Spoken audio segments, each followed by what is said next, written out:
여러분 안녕하십니까. 3월 24일 월요일 프레스 라이브 구경호입니다. 자, 오늘은 평소보다 1시간 일찍 시작합니다. 잠시 뒤 오전 10시부터 헌법재판소에서 비상계엄의 후폭풍으로 탄핵 심판에 넘겨진 한덕수 총리 선고가 있기 때문인데, 자, 선고 결과에 따라 전국이 또 한 번 요동칠 것 같습니다. 자, 운명의 한 주, 사법 슈퍼위크의 첫 번째 결론이 나오는 건데요. 하나하나 살펴보기 전에, 자, 그럼 현재로 가서 현장 분위기부터 살펴보도록 하겠습니다. 자, 이혁재 기자.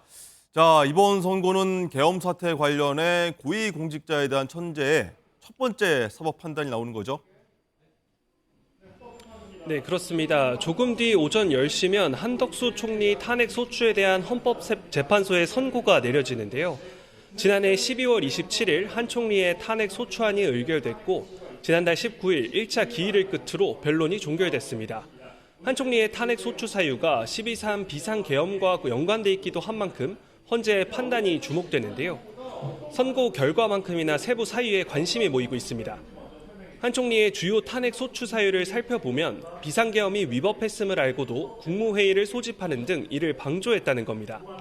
또 헌재 재판관 임명을 거부하고 내란, 김건희 여사 등에 대한 특검법을 받아들이지 않았다는 이유 등도 담겼습니다.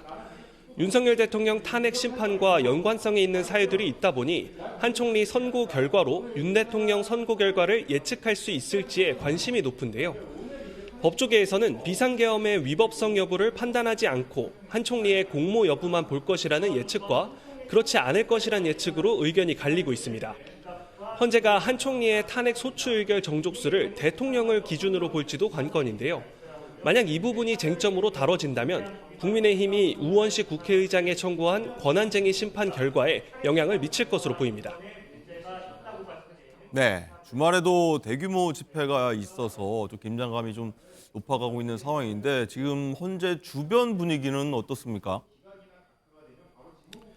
네, 현재 주변으로는 주말보다 집회 참가자는 확연히 줄어들었지만 여전히 윤석열 대통령 지지자들의 모습을 볼 수 있었습니다. 헌재 입구와 가까운 외벽을 따라 천막 농성장까지 설치됐는데요. 윤상현, 나경원 국민의힘 의원 등도 농성장에 모습을 드러냈습니다. 안전 등을 이유로 헌재 주변 경비는 상당히 강화됐습니다. 헌재에서 100여 미터 떨어진 곳에서부터 취재기자들도 경찰의 신분 확인 절차를 거쳐야 들어올 수 있었는데요. 경찰은 돌발 상황을 최대한 차단하기 위해 차벽을 헌재로 오는 길에 따라 길게 세웠고 차단벽을 활용해 통행을 통제하고 있습니다. 지금까지 헌법재판소에서 MBN 뉴스 이혁재입니다.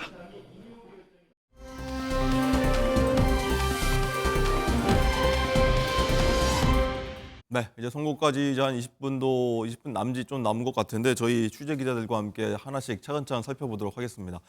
자, 법조팀 현지호 기자 나왔는데 일단 현 기자 좀 전에 이혁재 기자가 전하긴 했는데 일단 한 총리 탄핵 심판이 현재 접수되고 나서 87일 만에 잠시 뒤에 이제 선고가 되는 거예요?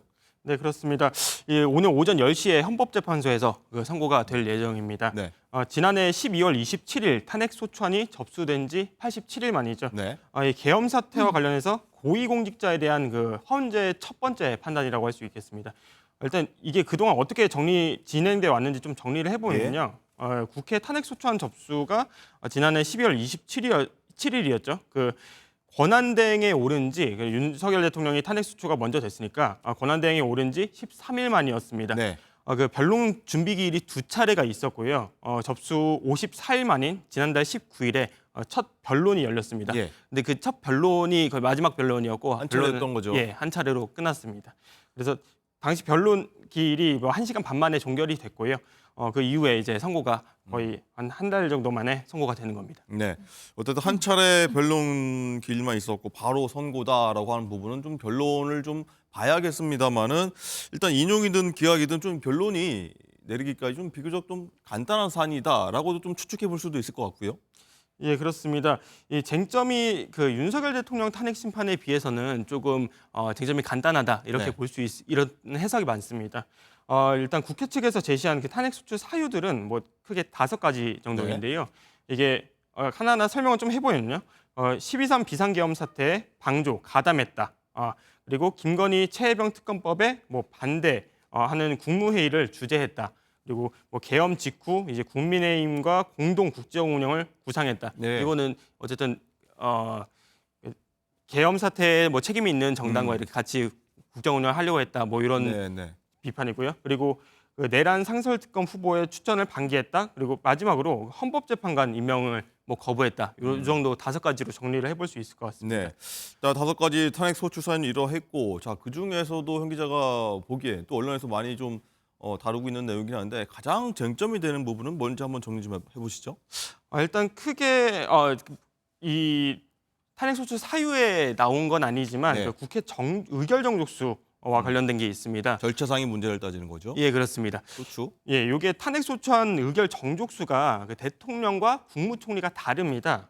그 여기서부터 오는 논란인데요. 네. 그 국무총리의 탄핵소추안 기준은 151명입니다. 그러니까 절반을 과반인 거죠. 그리고 대통령에 대한 탄핵소추 기준은 3분의 2, 그러니까 200명 이상인 겁니다. 그렇겠죠. 근데 탄핵소추 한덕수 국무총리가 탄핵소추가 될 당시에 대통령 권한대행직을 맡고 있었죠. 근데 네. 이걸 국무총리 기준을 적용할 것이냐 아니면 대통령 이걸 권한대행을 볼 것이냐. 예, 맞습니다. 그 대통령에 준하는 대통령의 기준을 적용을 할 것이냐. 이게 좀 문제가 됐던 거죠. 그 한덕수 국무총리 같은 경우는 그 192표로 가결이 돼서 네. 이게 딱 애매한 지점에 있기 때문에 그렇군요. 요거에 대해서 좀 문제 제기를 계속 해왔던 것 같습니다. 이게 그래서 가장 큰 쟁점이라고 좀 볼 수 있을 것 같습니다. 이 경우 의결 정족수 관련해서라면은 뭐 판단이 뭐 별도로 좀 있는 거 아니겠습니까? 그리고 여기에 대해서 인용이냐 혹은 뭐 각하냐 판단까지 나올 수 있다고 하는데 이 부분도 한번 짚어주시죠. 네, 그렇습니다.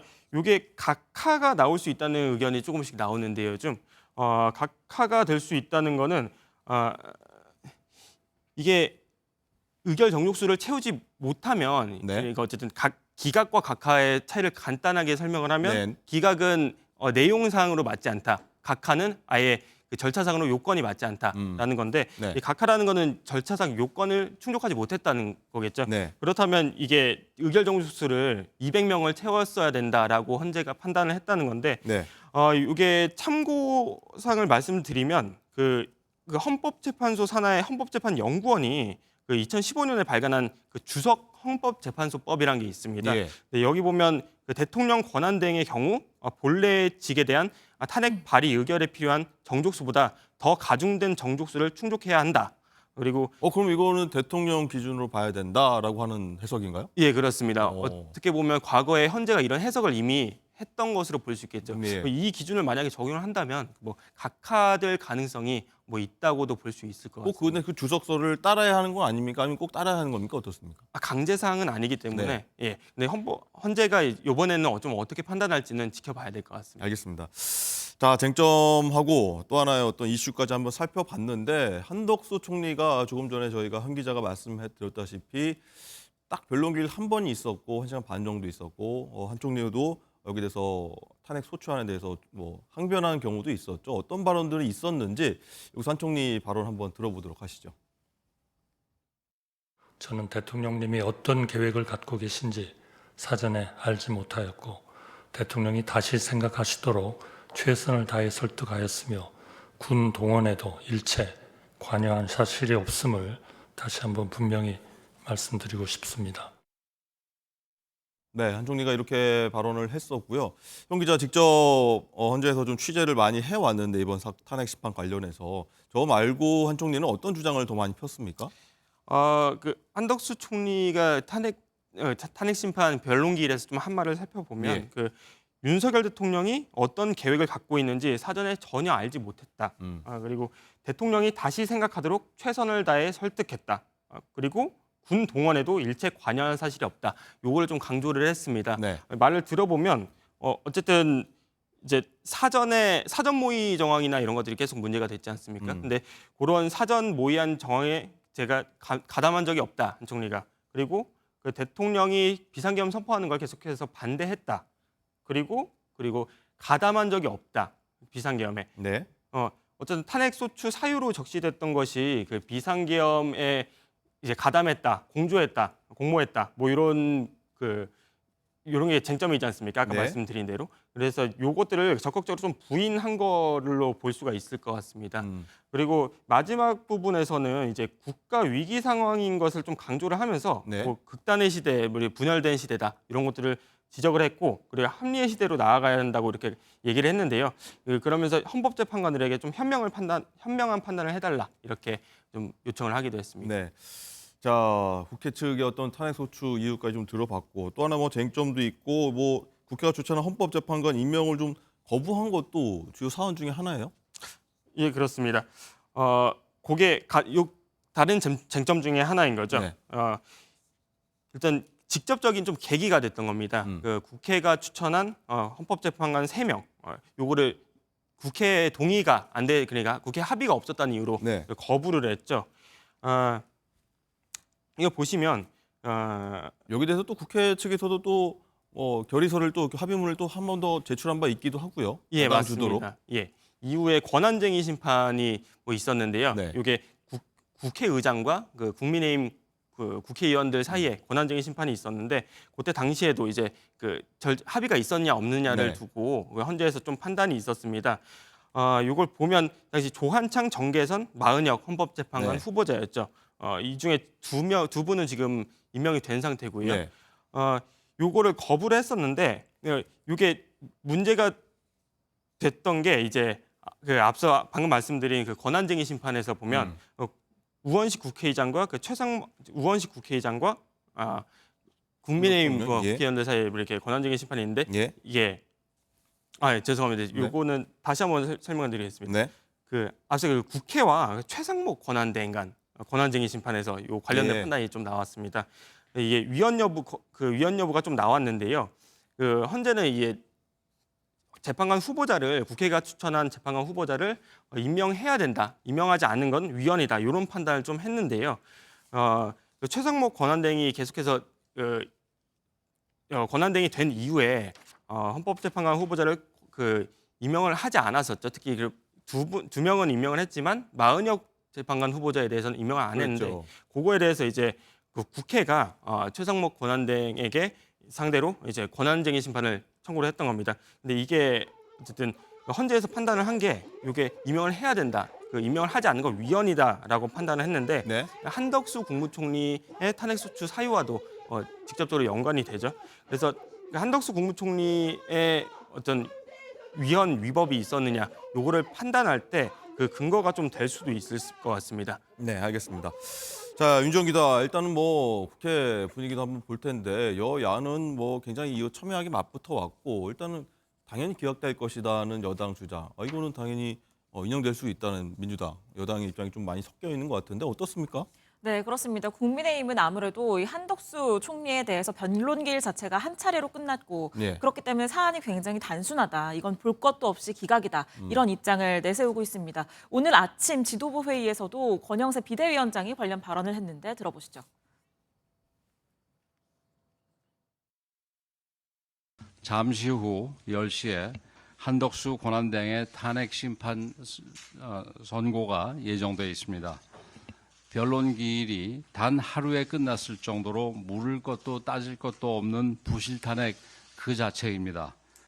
헌법재판소가 국가와 국민을 위해 올바른 판결을 내려주리라 믿습니다. 민주당의 줄탄핵과 국정 파괴 난동에 대해 엄중한 경고를 보내주시길 바랍니다. 이재명 대표는 탄핵이 기각되면 나라가 망할 것이라고 극언을 했습니다. 하지만 정작 많은 국민들은 이재명 대표야말로 대한민국 정치의 빌런이고 국정의 가장 큰 걸림돌이라고 생각하고 있습니다. 왜 번번이 믿지 못하는 정치인 1위, 비호감 정치인 1위를 독차지하는지 스스로를 한번 돌아보기 바랍니다. 이재명 대표가 할 일은 국민 선동이 아니라 반성과 대국민 사죄입니다. 네, 국민의힘은 지금 탄핵이 기각될 것이라고 어느 정도 확신하고 있습니다. 그렇군요. 그렇기 때문에 선고 이후에 권영세 비대위원장과 권성동 원내대표가 기자 간담회를 여는 방안도 검토를 하고 있습니다. 이 자리에서 민주당의 연쇄 탄핵을 비판하면서 윤 대통령의 탄핵 심판 선고에서도 이런 부분을 고려해달라. 이 부분에 대해서 강력하게 주장을 할 것으로 보이고요. 민주당 내부에서도 어느 정도는 이게 기각이나 각하 가능성이 높지 않겠느냐라는 내부의 기류가 읽히는 것은 네. 사실입니다. 그렇기 때문에 민주당은 한덕수 총리에 대한 선고를 윤 대통령에 대한 탄핵 심판 선고보다 더 먼저 한다는 점, 그 부분에 대해서 좀 방점을 두고 비판을 이어가고 있는데요. 특히 민주당은 오늘 이 광화문에서 처음으로 천막 당사 최고위원회의를 열게 됩니다. 네. 2013년 이후에 12년 만에 처음인데요. 오는 지금 조금 뒤에 10시 반쯤에 최고위원회의를 열 예정인데 이 자리에서 한 총리에 대한 탄핵 심판 선고에 대한 당의 입장을 밝힐 것으로 보입니다. 네. 아마 천막 심판 선고가 아마 10시 한 보통 통상의 경우 10시 한 15분, 10분 전후에 네. 나올 것 같으니까 그 결과를 보고 민주당에서도 입장을 낸다는 것 같은데 자 다시 돌아와서 형지호 기자 일단은 여러 가지 시나리오가 있을 것 같습니다. 얘기했던 것처럼 인용, 기각 그리고 뭐 아까 각하 얘기까지 나오고 있는데 하나하나씩 좀 살펴볼 텐데 우리 인용 시에는 어떤 일들이 좀 나올 수 있을까요? 일단 인용 시에는 일단 법조계에선 기각 가능성이 좀 높다고 보고 있긴 하지만 뭐 인용이 될 수도 있겠습니다. 인용되면 바로 탄핵이 되는 거죠. 그래서 지금 현재 그 최상목 권한대행이 그 대통령 권한대행직을 수행을 하고 있기 때문에 현상이 계속 뭐 유지가 되는 걸로 볼 수 있겠습니다. 근데 이후에 그 윤석열 대통령 탄핵 심판이 언제 나올지가 좀 변수가 될 전망인데요. 윤석열 대통령이 만약에 탄핵이 인용이 안 되고 뭐 기각이 되거나 각하가 되면 윤석열 대통령이 복귀했을 때 국무총리가 없는 상태로 국정 운영을 다시 하게 되는 것이고요. 네, 그렇군요. 예, 만약에 윤석열 대통령의 탄핵이 인용이 됐을 때, 그래서 탄핵이 된다면 한덕수 국무총리도 탄핵이 된 상태이기 때문에 그렇겠군요. 그러면 그 최상목 권한대행이 계속해서 권한대행직을 수행을 하게 됩니다. 그러니까 최상목 권한대행은 또 민주당 야당에서 또 탄핵 소추를 좀 발의하고 있는 상황이라 또 그것도 공백이 생길 수 있고요. 그렇습니다. 그리고 또 권한대행의 권한대행 그리고 또 권한대행 체제로 갈 수 있다. 그래 어떻게 보면 국론이 되게 분열되고 전국이 불안정한 상황에서 네. 이게 더 심화될 수도 있는 거죠. 네, 또 기각된다고 하는 뭐 얘기도 좀 무게에 실린다. 법조계에서는 이런 얘기를 하고 있는데 뭐 예단할 수 없습니다만은 기각사 당시에 좀 이 시나리오도 한번 검토해 주시죠. 예. 일단 법조계에서는 기각 가능성이 좀 높다는 분석이 많은데요. 네. 이거 보면 그 이유를 한 번만 살펴보면 탄핵 심판에서 주로 다루는 게 이제 네. 위헌 위법 여부 첫 번째가 그거고 두 번째가 그 사안의 중대성 얼마나 이게 파면될 정도로 사안이 중대한지 이 두 가지를 봅니다. 네. 그 한덕수 국무총리 같은 경우는 이제 그 탄핵 소추 사유로 적시된 게 비상계엄에 가담 그리고 방조했다. 그리고 헌법재판관 임명을 거부했다 이런 것들이 네. 제시가 됐었잖아요. 근데 앞서 그 헌법재판관 임명 거부 같은 경우는 앞서 말씀드린 대로 권한쟁의 심판에서 헌재가 이게 좀 위헌 소지가 있다라고 판단을 했습니다.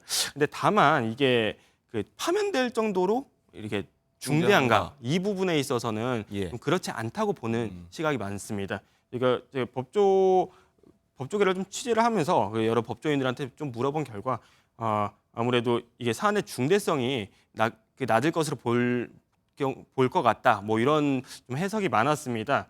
그리고 앞서 요 사안과 직접적으로 관련은 없지만 네. 그 검사 3명에 대한 탄핵 심판 그리고 최재 감사원장에 대한 네. 탄핵 심판도 사안의 중대성이 위헌 위법성은 조금 인정이 되지만 파면될 정도로 중대하지 않다. 뭐 이런 판단이 나왔었죠. 네. 그런 거에서 알 수 있듯이 뭐 한덕수 국무총리에 대한 탄핵 심판 역시 좀 중대성이 좀 낮게 판단되지 않을까 이런 해석이 있습니다. 마지막으로 각하 때는 어떤 일이 나올까요? 각하되거나 뭐 각하가 된다는 가능성은 최근 들어서 좀 이렇게 제시가 되고 있는데요. 네. 뭐 요건을 갖추지 않고 각하된다면 뭐 기각과 같은 뭐 사유가 될 것 같습니다. 즉시 복귀를 하게 되고요. 네. 직무 복귀를 해서 뭐 업무를 좀 수행을 하게 됩니다. 헌재에서도 이 부분을 좀 고민을 하고 있는 것 같은데 왜냐하면 어쨌든 지금 국론이 되게 분열돼 있고 좀 전국이 불안정한 상황이 계속되고 있지 않습니까? 근데 이 전국 불안정을 어떻게 보면 좀 막아야 된다. 뭐 이런 판단이 헌재에서도 할 수 있기 때문에 요 각하 가능성에 좀 각하나 기각 가능성에 좀 무게가 실리지 않나. 네. 자, 그리고 윤지원 기자 일단은 야당의 탄핵안이 최근에 보면은 뭐 8번 연속으로 기각이 됐지 않습니까? 네. 뭐 8연속 기각 얘기가 나왔었는데 뭐 현정 기자 얘기했습니다만 최근엔 감사원장과 검사 3인에 대한 판단도 모두 8대 5로 나온 바가 있고요. 오늘 어떻게 될지 좀 궁금한 대목이에요.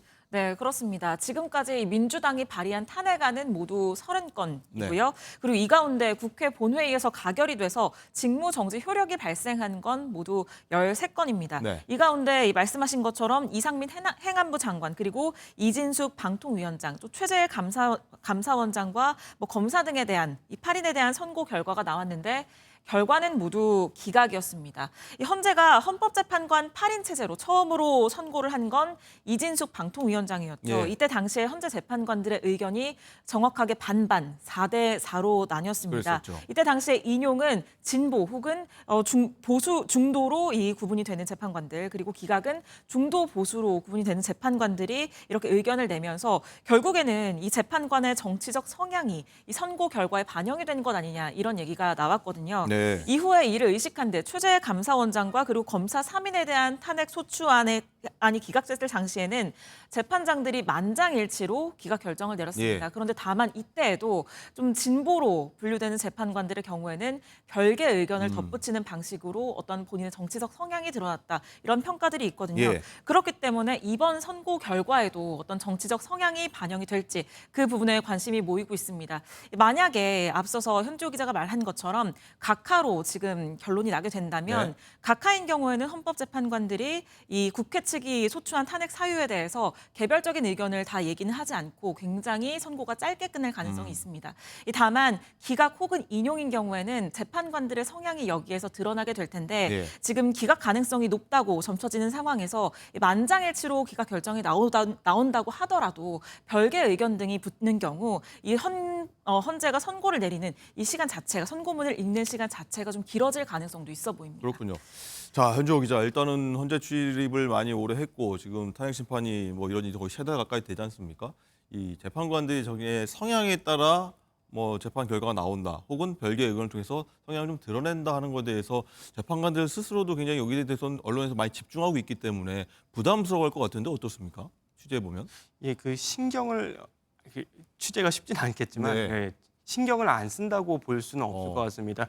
그 헌법재판관에 대한 직접 취재는 아니고 좀 외곽 취재를 해보면요, 예. 주변에 말을 들어보면 그 여론을 분명히 의식을 한다고 이렇게 다들 얘기를 하더라고요. 예. 이게 그 헌법재판소 출신 어떤 뭐 헌법학자의 얘기를 예. 들어보면 그 여론을 신경 쓴다는 것이 직접적으로 그 여론을 반영해서 뭐 이제 탄핵 심판에 어떤 결론에 영향을 미친다 이렇다기보다는 그 여론이 시끄럽거나 막 이럴 때 아니면 좀 여론이 과열돼 있다 예. 이러면 선고 시점을 좀 조정을 한다든가 이런 식으로 좀 반영이 된다고 이렇게 보면 될 것 같습니다. 그렇군요. 알겠습니다. 자, 그럼 윤지원 기자, 일단은 한덕수 총리가 조금 전에 뭐 화면은 나갔습니다만 네. 어제 화면인 것 같습니다. 일단 일상적인 생활을 하면서 오늘 선고를 좀 기다리는 것 같은데 한 총리는 직접 출석하는 건 아니죠? 네, 오늘 아무래도 직접 출석하지는 않은 예. 것으로 지금까지는 전해지고 있습니다. 헌재 앞에 지금 집회 시위 인원이 굉장히 많기도 하고 그래서 지금 경찰들이 차벽으로 굉장히 삼엄하게 통제를 하고 있지 않습니까? 또 여야 국회의원들도 지금 헌재 앞에서 기자회견 그리고 1인 시위를 각각 진행을 하고 있는 상황입니다. 예. 이런 점들 등을 고려해서 한 총리가 오늘 직접 출석을 하지는 않는 것으로 보이고요. 이 조금 전에 비춰졌던 이 사진 역시 총리 공관 앞에서 촬영이 된 것으로 보여지는데 한 총리는 지금 총리 공관에서 헌재 선고를 지켜보고 이후에 기각 결정이 나게 된다면 이 곧바로 정부 서울청사로 이동을 해서 업무에 복귀를 하게 될 전망입니다. 서울청사에서 도어 스태핑이라고 하죠. 이 들어가면서 기자들의 질의응답에 답을 하는 건데 네. 그 도어 스태핑 과정을 통해서 취재진 앞에서 그동안의 소회 그리고 앞으로의 각오 등을 밝힐 것으로 보이고요. 또 지금 이 산불로 인한 재난 상황이 지금 심각하지 않습니까? 그렇죠. 그렇기 때문에 이 부분에 대한 대응을 가장 먼저 할 것으로 보여집니다. 대국민 담화도 예정돼 있습니까? 대국민 담화도 진행할 가능성이 높은 것으로 보이긴 합니다만 지금 현재 아직 선고가 나오지 않은 상황이기 때문에 총리실에서도 어떤 일정을 공식적으로 정해서 공개를 하고 있지는 않습니다. 다만 한 총리가 지금 3개월 가까이 현안 보고를 받지 못했기 때문에 이후에 그 현안 보고 등이 이루어질 것으로 보여집니다. 네. 자, 어쨌든 이 결과 예측도 한번 해봐야 될 것 같은데 윤정 기자, 일단은 재판관 8명 가운데 일단 6명이 기준이 된다. 보통의 통산 탄핵 심판처럼요. 이렇게 지금 이루어진다고 봐야 됩니까? 네, 그렇습니다. 모든 탄핵 심판은 이 재판관 6명이 인용을 찬성하게 되면 인용 결정이 나게 되는 겁니다. 네. 지금 현재 재판관이 8인 체제로 되어 있죠. 그렇기 때문에 이 가운데 6명 이상이 찬성을 하게 되면 인용이 되고 3명 이상이 기각 의견을 내게 되면 기각이 되는 건데요. 그런데 이때 이 앞서서 저희가 각하 얘기를 계속하고 있는데 심판의 청구 요건 자체가 적법하지 못했다. 이렇게 판단을 하게 된다면 각하 의견이 4명 이상인 경우에는 헌재가 소추를 아예 각하를 하게 됩니다. 이 탄핵 소추가 타당한지 아닌지 본안 판단을 하기 위해서는 인용이나 기각을 막론하고 적어도 적법 요건이 충족이 됐다는 이 재판관이 과반이 돼야 되기 때문에 4명은 그래도 4명 이상이 각하 의견을 낸다면 네. 헌재는 소추를 각하하게 됩니다. 네. 자, 현조 기자, 그리고 마지막으로 일단은 이 한덕수 총리 탄핵 심판과 더불어서 이게 윤 대통령 탄핵 심판 결과에도 어떤 영향을 미칠지, 그리고 일정 윤 대통령 탄핵 재판의 어떤 선고일이 아직 지정되지 않았는데 여기까지 연결이 되는 건지도 궁금하거든요. 예, 이게 그 한덕수 국무총리에 대한 탄핵 심판 결론이 윤석열 대통령 탄핵 심판과 연관이 있다, 그리고 없다, 뭐 이런 해석이 다양하게 있습니다. 네. 일단 가늠자가 될 수 있다 이렇게 해석을 하는 쪽을 의견을 들어보면요, 그 국무회의 성립 여부, 그러니까 비상계엄 선포 직전에 열렸던 그 국무회의에 한덕수 국무총리가 참여를 했죠. 그리고 이 국무회의가 절차적 정당성, 절차적 요건을 갖췄는지가 윤석열 대통령 탄핵 심판에서도 쟁점 중 하나입니다. 끝나게 되면 선고일이 바로 지정되는 겁니까? 그것과 직접 선고일과는 직접적으로 네. 연관은 좀 없다고 볼 수 있을 것 같습니다. 음. 왜냐하면 뭐 이번 주 금요일 날 나올 거라는 윤석열 대통령 탄핵 심판 결과가 이번 주 금요일 나올 거라는 예측이 많은데 네. 한덕수 그 직접적 곧바로 하기는 어렵겠지만, 근데 뭐 선고 일자와 관련해서 한덕수 국무총리에 대한 탄핵 심판 결과와 윤석열 대통령 탄핵 심판 결과가 뭐 영향은 없을 것 같습니다. 알겠습니다. 자, 이제 잠시 뒤면 헌재 대심판정에서 선고가 내려질 텐데요. 여야도 촉각을 곤두세우며 선고를 바라보고 있을 겁니다. 자, 국회로 잠시 가보도록 하겠습니다. 자, 이교욱 기자, 여당인 국민의힘은 지금 얘기 나눠보면은 기각 혹은 뭐 각하까지 기대하고 있는 것 같아요. 예, 그렇습니다. 국민의힘은 조금 전인 오전 9시 비상대책위원회의에서도 기각에 대한 기대감을 나타냈습니다. 권영세 비대위원장은 헌재가 한덕수 총리 탄핵 심판 변론 기일을 단 하루 만에 끝냈을 정도로 따질 것도 없는 심판이다, 이렇게 밝혔는데요. 민주당이 작성한 탄핵소추안은 기본적 사실관계도 맞지 않고 정치선전 구호만 가득하다고 직격했습니다. 헌재가 국가와 국민을 위해 올바른 판결을 내려주시리라 믿는다며 야당의 줄탄핵과 국정 파괴에 대해 경고를 보내달라는 입장도 덧붙였습니다.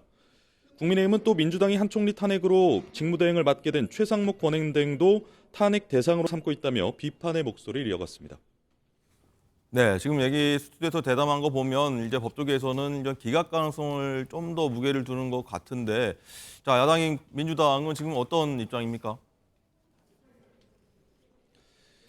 예, 민주당은 조금 전 오전 9시 이곳 국회 본청 당대표 회의실에서 일단 최고위원회의를 개최했고요. 잠시 후엔 오전 10시 반부터는 광화문에 설치한 천막 당사의 현판식을 갖고 이어서 그 장소에서 최고위원회의를 추가로 또 개최합니다. 민주당은 이 자리에서 한 총리 탄핵 심판 선고와 관련된 입장을 밝힐 걸로 그렇게 보여지는데요.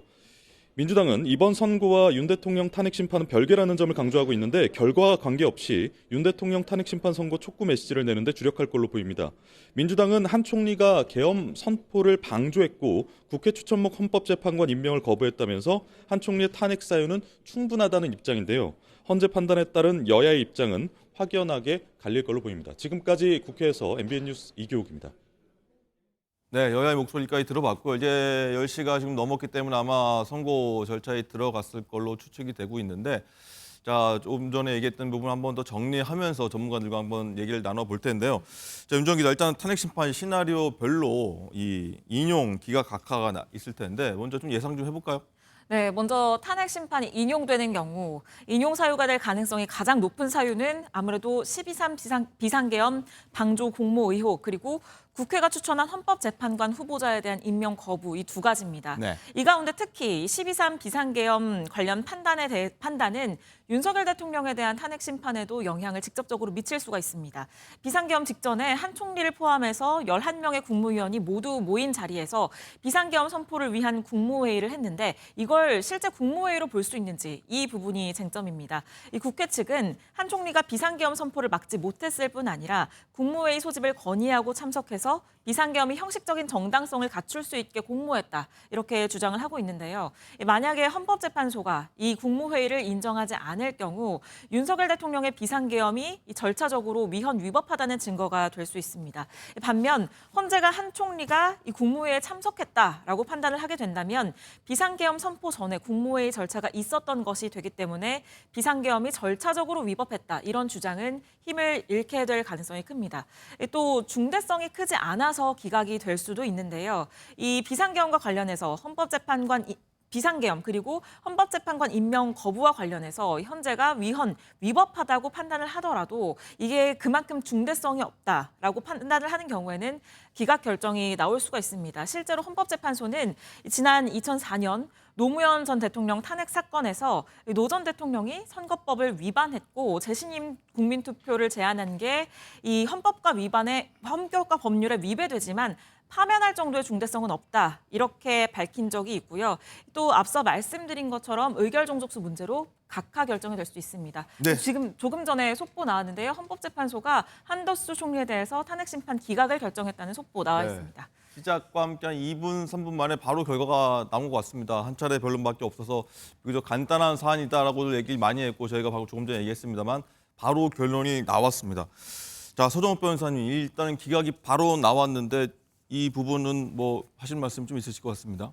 뭐 저는 기각을 당연히 예상했고요. 네. 법리만 보면 이게 그 200석으로 봐야 되거든요. 그러면 이게 대통령 각하가 권한 돼야 되는데 대행이다. 근데 문제는 그렇게 되면 최상목 대행이 임명한 조한창, 네. 그다음에 그 정계선 재판관의 정당성이 논란이 될 수가 있어요. 이제 앞으로요? 꼭 이게 무효라고 할 수는 없어도 네. 정치적 논란이.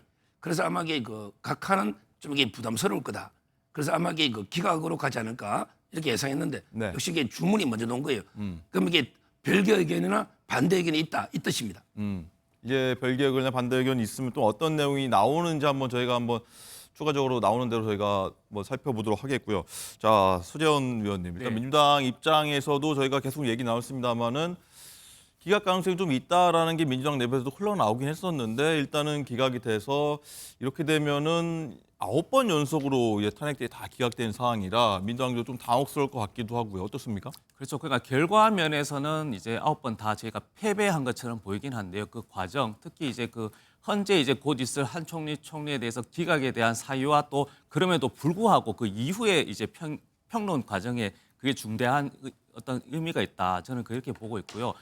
기각했을 때 우리 민주당 입장에서는 즉 이제 대행이기 때문에 각하 즉 200명은 아니다. 그래서 저는 이제 헌재 판단했을 때는 대행이다. 그래서 151명 정족수를 채웠을 때 유효하다는 거는 이제 헌재의 어떤 이제 물음표를 이제 마침표를 찍었다 보는 것이고요. 오늘 한번 내용이 더 추가로 나오는지 한번 보고 더 얘기 그렇죠. 나눠보도록 네, 그렇게 하겠고요. 하겠습니다. 네. 그리고 뭐 저희들이 얘기한 거는 탄핵 자꾸 남발이라고 하는데 저희는 탄핵에 대해서는 그렇게 헌법소에 대한 의무가 없기 때문에 이런 부분에 대해서는 헌재 한번 맡겨보는 취지에서 그 인용 기각 각하에 대해서는 겸허히 받아들이겠다는 네. 입장입니다. 그러나 이제 서정욱 변호사님 일단은 잘못이 있는지 없는지 판단을 맡겨도 보겠다고 했지만 그 사이에 어떤 국정 공백이라는 부분이 있을 수 있어서 직무가 배제되면서요. 각 해당자들이 여기에 대한 부작용에 대한 것들은 이제 여당 측에서는 여권에서는 좀 비판이 있을 수 있을 것 같기도 하고요. 그렇죠. 저 부분이 그 시간이 아주 중요해요. 지금 주문을 먼저 선고하느냐 네. 아니면 이게 마지막에 주문을 선고하느냐 이게 규정이 있어요. 예를 들어 만장일치일 때는 마지막에 그 주문합니다. 마지막에 박근혜 대통령을 파면한다. 이런 식으로요. 왜 그래? 그리고 시간의 분단위까지 기재를 해야 돼요. 네. 지금 이게 우리나라 통수권자가 누굽니까? 전쟁이 나도 이게 중요하죠. 이제 기각하는 그 분을 적은 그 순간에 최상목이 아니고 한덕수가 바로 이게 복귀되는 거예요. 대통령 권한대행이 바로 이제 한덕수 예, 총리 여러 되는 의견이 거죠? 다양할 때는 주문부터 선고해라. 이게 기준입니다. 그래서 아마 이게 앞으로 쭉 선고할 텐데 네. 그렇게 주문이 선고됐기 때문에 조 시간 분단위로 바로 이제 지금 한덕수 대행이 국가 원수다. 네. 이렇게 보면 되고요. 그럼 별개 의견이 추가로 나올 수 있다는 그런 뜻이겠네요. 당연히 논다 봐야죠. 주문부터 해서 시간을 확정지대. 예. 통수권자가 누군지 군 통수권자 중요하잖아요. 그래서 아마 이게 앞으로 선거 쭉 놓을 텐데 저는 앞으로 이게 반대 의견이나 또는 이게 사유별로 놓을 거 아닙니까? 예. 이게 더 중요하다 봐요. 자, 일단 윤정 기자, 일단 보면은 한덕수 총리가 이제 직무에서 바로 복귀가 됐기 네. 때문에 업무를 시작할 것 같은데 아까 네. 얘기했습니다만 이제 바로 정부 종합청사로 출근을 하게 되고 거기서 이제 출근길 문답이랄지 거기서 또 성명을 낼 가능성도 높아 보여요. 네, 그렇습니다. 일단 지금 한덕수 총리가 바로 주문을 읽는 순간 직무 복귀 효력이 발생하기 때문에 직무에 복귀해서 지금 서울청사로 출근을 할 예정입니다. 총리실에서도 관련 공지를 지금 내린 상태고요. 네. 그럼 다만 그 총리실 정부 서울청사 1층 이 출근길이 공개된 장소이기는 합니다만 지금 권한대행 신분이지 않습니까? 그렇기 때문에 경호상의 문제로 취재진들이 뭐 이렇게 직접 따라 붙는다든지 해서 이 질의응답을 진행하는 이런 취재 방식은 지금 현재는 어려울 것으로 네. 보입니다. 다만 이후에 이 본인의 소회 등을 짧게 얘기를 할 것으로 보이는데 이런 것은 어떤 총리실에서 좀 논의된 방식을 통해서 추후에 전달을 할 것으로 보이고요. 이 내용도 저희가 들어오면 바로 전달을 해드리도록 하겠습니다. 또 앞서서 말씀드린 것처럼 지금 현재 산불 재난 문제도 있고 또 지금 통상 외교 안보 문제도 심각하고 의대 정원 등 의료 개혁, 연금 개혁 등 지금 현안들이 굉장히 산재해 있습니다. 그렇기 때문에 이 현안들과 관련해서 오늘 한덕수 총리는 관련 부처의 후속 보고를 받고 어떻게 대응할지 등에 대해서 오늘부터 논의를 할 것으로 보입니다. 네, 조금 전에 자막 나갔습니다만 일단 본래 지위에 있을 당시에 적용을 해서 의결 정족수 정하는 게 맞다는 게 일단 현재 판단인 것 같은데 서재원 의원님은 그렇다면은 앞으로 이 뭐랄까요 위법한 행동을 했을 때 공직자에 대해서 일단 뭐 거대 야당이라고 지금 표현하겠습니다만은 일단은 탄핵 소추를 넣을 수 있는 규정이 마련된 것 같아요. 그렇죠. 그러니까 이런 일이 다시는 일어나지 않는 것이 가장 급선무긴 하지만요. 그 이제 만일에 이제 미래 상황에서 뭐 여당이 야당이든 이제 신분이 바뀔 수도 있고 누구든 했을 때는 그 본래 신분상 지위 이 법적인 해석 차이는 이제는 마침표가 되는 겁니다. 권한 대행이라는 건 의미가 없어지는 거네요. 권한 대행의 의미가 있는 것은 아니고 그것이 다만 이제 대통령의 권한을 대행하는 거지만 대통령처럼 국민이 선출이 된 것이 아니기 때문에 2분의 1 과반수 이상이다라고 이제 헌재가 마침표를 찍은 겁니다. 그러니까 국민의힘에서는 이제는 더 이상 이런 헌법을 이제 과대 해석할 필요는 없다는 것이죠. 네. 네. 자, 서 변호사님 여기에 대해서는 뭐 이제 이 같은 일이 계속해서 현재 상황에서 벌어질 수 있기 때문에 우려되는 점도 있을 것 같기도 하고요. 어떻게 보십니까? 저게 헌법 추석서에 좀 반한다고 보거든요. 네. 예를 들어 총리 때 이런 과반이고 그다음에 대통령의 권한 대행은 3분의 2다. 이게 추석서거든요. 네. 근데 아마 저 자막만 보면 원래 이제 총리니까 과반이다. 이 뜻으로 이게 보이잖아요. 네. 지금 이거는 상당히 논란이 있고 특히 민주당하고도 안 맞는 게요. 민주당에서 우리 방통위 부위원장 있잖아요. 김태규 부위원장. 이분도 탄핵을 추진했었거든요. 근데 원래는 방통위는 위원장만 탄핵할 수 있고 예. 부위원장은 이게 탄핵을 못 해요. 근데 부위원장이 직무대행을 하면 위원장하고 똑같다. 따라서 이게 탄핵된다. 이게 민주당의 주장이었거든요. 따라서 민주당도 아마 자기 모순에 빠지지 않을까 이래 보입니다. 네. 자, 그리고 윤정 기자 일단 저 계속해서 속보가 좀 들어오고 있는데 재판관들 8명 중에서 기각, 각하, 인용 다양하게 의견이 지금 나왔다고 해요. 네, 그렇습니다. 의견이 만장일치로 통일되지 않은 상황입니다. 지금 재판관 5명은 기각 의견을 냈고요. 2명은 각하 의견, 그리고 1명 정계선 재판관은 인용 판단을 내렸습니다.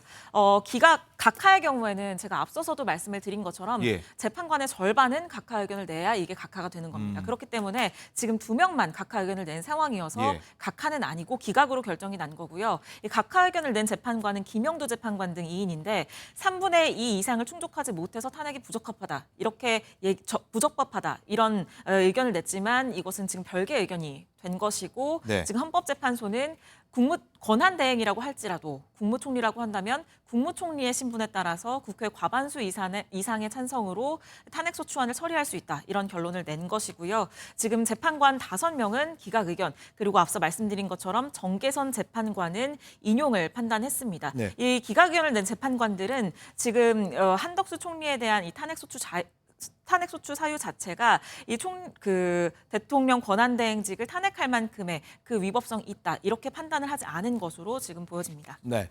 뭐 재판관 성향에 따라 결론이 나온다 이런 얘기 뭐 계속 나오고 있는 상황이었는데 자 일단 한 분씩 여쭤보겠습니다. 소 변호사님은 일단 기각 5, 2명 각하, 1명은 이제 인용 결정이 나왔는데 성향과는 크게 상관없는 결과 같기도 하고요.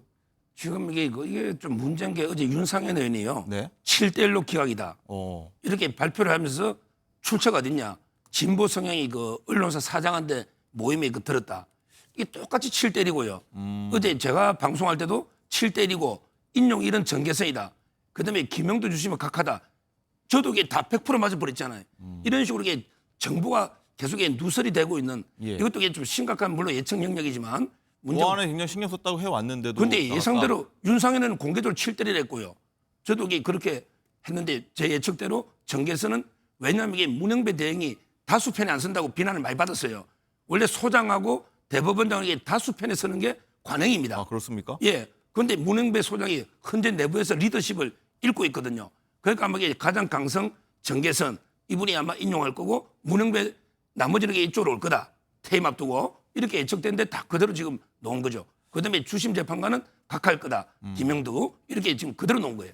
일단은 개인 의견까지 좀 덧붙이시면서 말씀해 주셨는데 소 의원님은 네. 어떻게 보셨습니까? 이 심 재판관의 결과 내용. 네, 그러니까 저도 지난주 금요일 날 개인적으로 인용되겠다고 방송에서 언급했는데요. 제가 출처를 받은 건 아닙니다. 그러니까 이제 기존에 헌재에서 이제 계속 이제 저도 한두 달 정도 지켜보니까 이분들 성향을 판단할 수 있잖아요. 네. 감사원장도 기각했을 때는 헌법을 위배한 사항이 있다. 그리고 국정감사에서 성실히 자료를 제출할 의무가 있는데 그것을 7일 이내에 신청해야 되는데 이제 국회에서 2일 이내에 신청했기 때문에 시간이 촉박하다. 그러니 한덕수 관련 탄핵에서도 헌법재판관을 임명을 안 하겠다는 건 위헌적 소재가 있으나 그것을 저희가 국회에서는 바로 당일날 바로 신청해버린 거거든요. 그러면 헌재에서는 기존에 했던 관행대로 그 기준을 지킨다면 헌법에 대한 수호의 그런 걸 절차상에 미흡한 건 있지만 어떤 시간적이라는 일정이라든지 기획과 이런 사항을 봤을 때는 중대한 사유가 아니다라고 해서 기각 결정했다는 것이고 저는 헌재가 지금 윤석열 대통령 관련해서 지금 모든 여야를 해서 이제 계속 미뤄진다고 하잖아요. 이제 지연이라고 합니다. 그러니까 장고 끝에 악수가 아니고 장고 끝에 지금 억측 주장이 다 나오는 겁니다. 그러니까 윤상현 의원도 그렇고 뭐 국회의원들도 그렇고 출처가 어디든지 불분명한 것들이 본인들이 공교롭습니다만 비슷하게 나오긴 그렇죠. 했고요. 계속 주장하는 것들이 맞아 떨어지는 것이죠. 네. 그러니까 이런 부분에 대해서는 헌재에서도 책임이 있다라는 것이고 그래서 윤석열 대통령 관련해서는 하루라도 빨리 해야지 이게 다른 억측이 아니고 억측을 넘어서 과하게 하면 재판관의 신뢰 문제도 훼손될 수 있거든요. 그래서 다시 한번 방송을 통해서 헌법재판관께서 윤석열 대통령의 선고를 하루 빨리 아니 1시간이라도 더 빨리 진행해야 된다고 말씀을 꼭 좀 드리고 싶습니다. 네. 그래서 이제 현재 선고 관련한 내용이 좀 들어오고 있는데 자, 윤 기자 이 뭐랄까요? 이 계속해서 내놓은 내용도 있고 재판관들의 어떤 의견도 조금 좀 수정할 필요가 있는 부분이 들어오는 것 같아요. 네, 그렇습니다. 지금 각하 의견을 낸 재판관의 네. 경우에는 정형식, 조한창 재판관 2인이 각하 의견을 냈고요. 네. 또 구체적으로 지금 기각 사유에 대해서 보면 먼저 내란 방조 혐의 등과 관련해서는 절차적인 정당성을 위해서 적극적으로 중무회의 소집을 건의하지 않았다는 등 소추 사실을 인정할 만한 이 자료를 찾을 수가 없다. 그렇기 때문에 이 위반으로 볼 수가 없다라고 얘기를 했습니다. 그리고 헌법재판관 임명과 관련해서는 임명하지 않은 것은 위법 사유에 해당하지만 이게 직을 파면할 정도로 위중하지 않다. 이렇게 판단을 한 상황으로 보여집니다. 네. 자, 서 변호사님 일단 보면은 재판관 미임명이 헌법에 위반되지만 파면할 사유는 아니다. 저도 계속 속보 들어온 거 보면서 지금 질문을 계속 드려야 될 것 같은데 이 부분은 나중에 또 윤 대통령과 연결된 부분들이 있을 텐데 어떻게 보십니까? 결과 예측을? 아마 이제 그 두 단계로 보통 하죠. 위법이냐 예. 아니면 이제 그게 인정된다면 중대하냐 안 하냐. 요 두 단계인데요. 네. 아마 이게 그 재판관을 임명 안 한 거는 위법이다. 여기까지는 판단한 것 같아요. 다만 이제 그 탄핵이 가장 중요한 거는 중대하냐 안 하냐 이 문제잖아요. 따라서 기각 의견을 내신 분들이 아마 이제 중대한 위반은 아니다. 파면할 만큼. 이래서 이게 기각이 된 게 아닌가 이렇게 보이고 네. 조금 전에 그 각하 아까 기자님이 처음에 김영도 주심이라 했는데 예. 지금 조한창 정형식. 그다음에 정형식이라면 예. 그럼 이게 김영도는 기각 아닙니까? 그런 게 좀 더 지켜봐야 될 것 같습니다. 보수 성향의 재판관들이 일단 각하를 한 것으로 보인다는 내용까지 한번 전해드려야 될 것 같고 일단 서방에서 하나 더 여쭤보면은 일단은 재판관 미임명이 헌법 위반이다라고 하는 부분은 사실 이제 야당이 지금 탄핵소추안을 발의한 최상목 권한대행하고도 좀 연관돼 있는 문제인 것 같기도 하거든요. 이 부분은 그러면 만약에 최상목 대행이 탄핵소추가 뭐 의결돼서 넘어간다고 하면은 이 부분도 헌재에서도 다시 한번 판단을 해볼 수 있을 것 같기도 하고요. 그렇죠. 아마 그 위헌인 거는 이제 분명한 것 같아요. 최상목 대행이 임명하는 게 네. 판결에 하면 다만 이게 그 중대하냐 안 하냐는 여전히 남아 있어요. 물론 이제 그 최상목 대행이 뭐 헌재 판결이 기속력이 있는데 좀 기간이 오래된 거는 맞죠. 그 점에서 이제 그 한덕수 총리보다 이게 약간 위헌이 더 크다고 볼 여지는 있는데 그러게 최상목 대행도 또 할 말이 없는 건 아니에요. 명분이 있어요. 왜냐하면 한덕수 총리나 윤 대통령이 선고일이 잡혀 있었잖아요. 그럼 이게 선고일을 기다려보고 내가 임명할게. 며칠만 더 기다려보자. 이건 이게 또 명분이 되잖아요. 뭐 이렇게 컴백하니까 지금 이제 만약 임명권 문제는 이게 한덕수 총리 손에 달렸잖아요.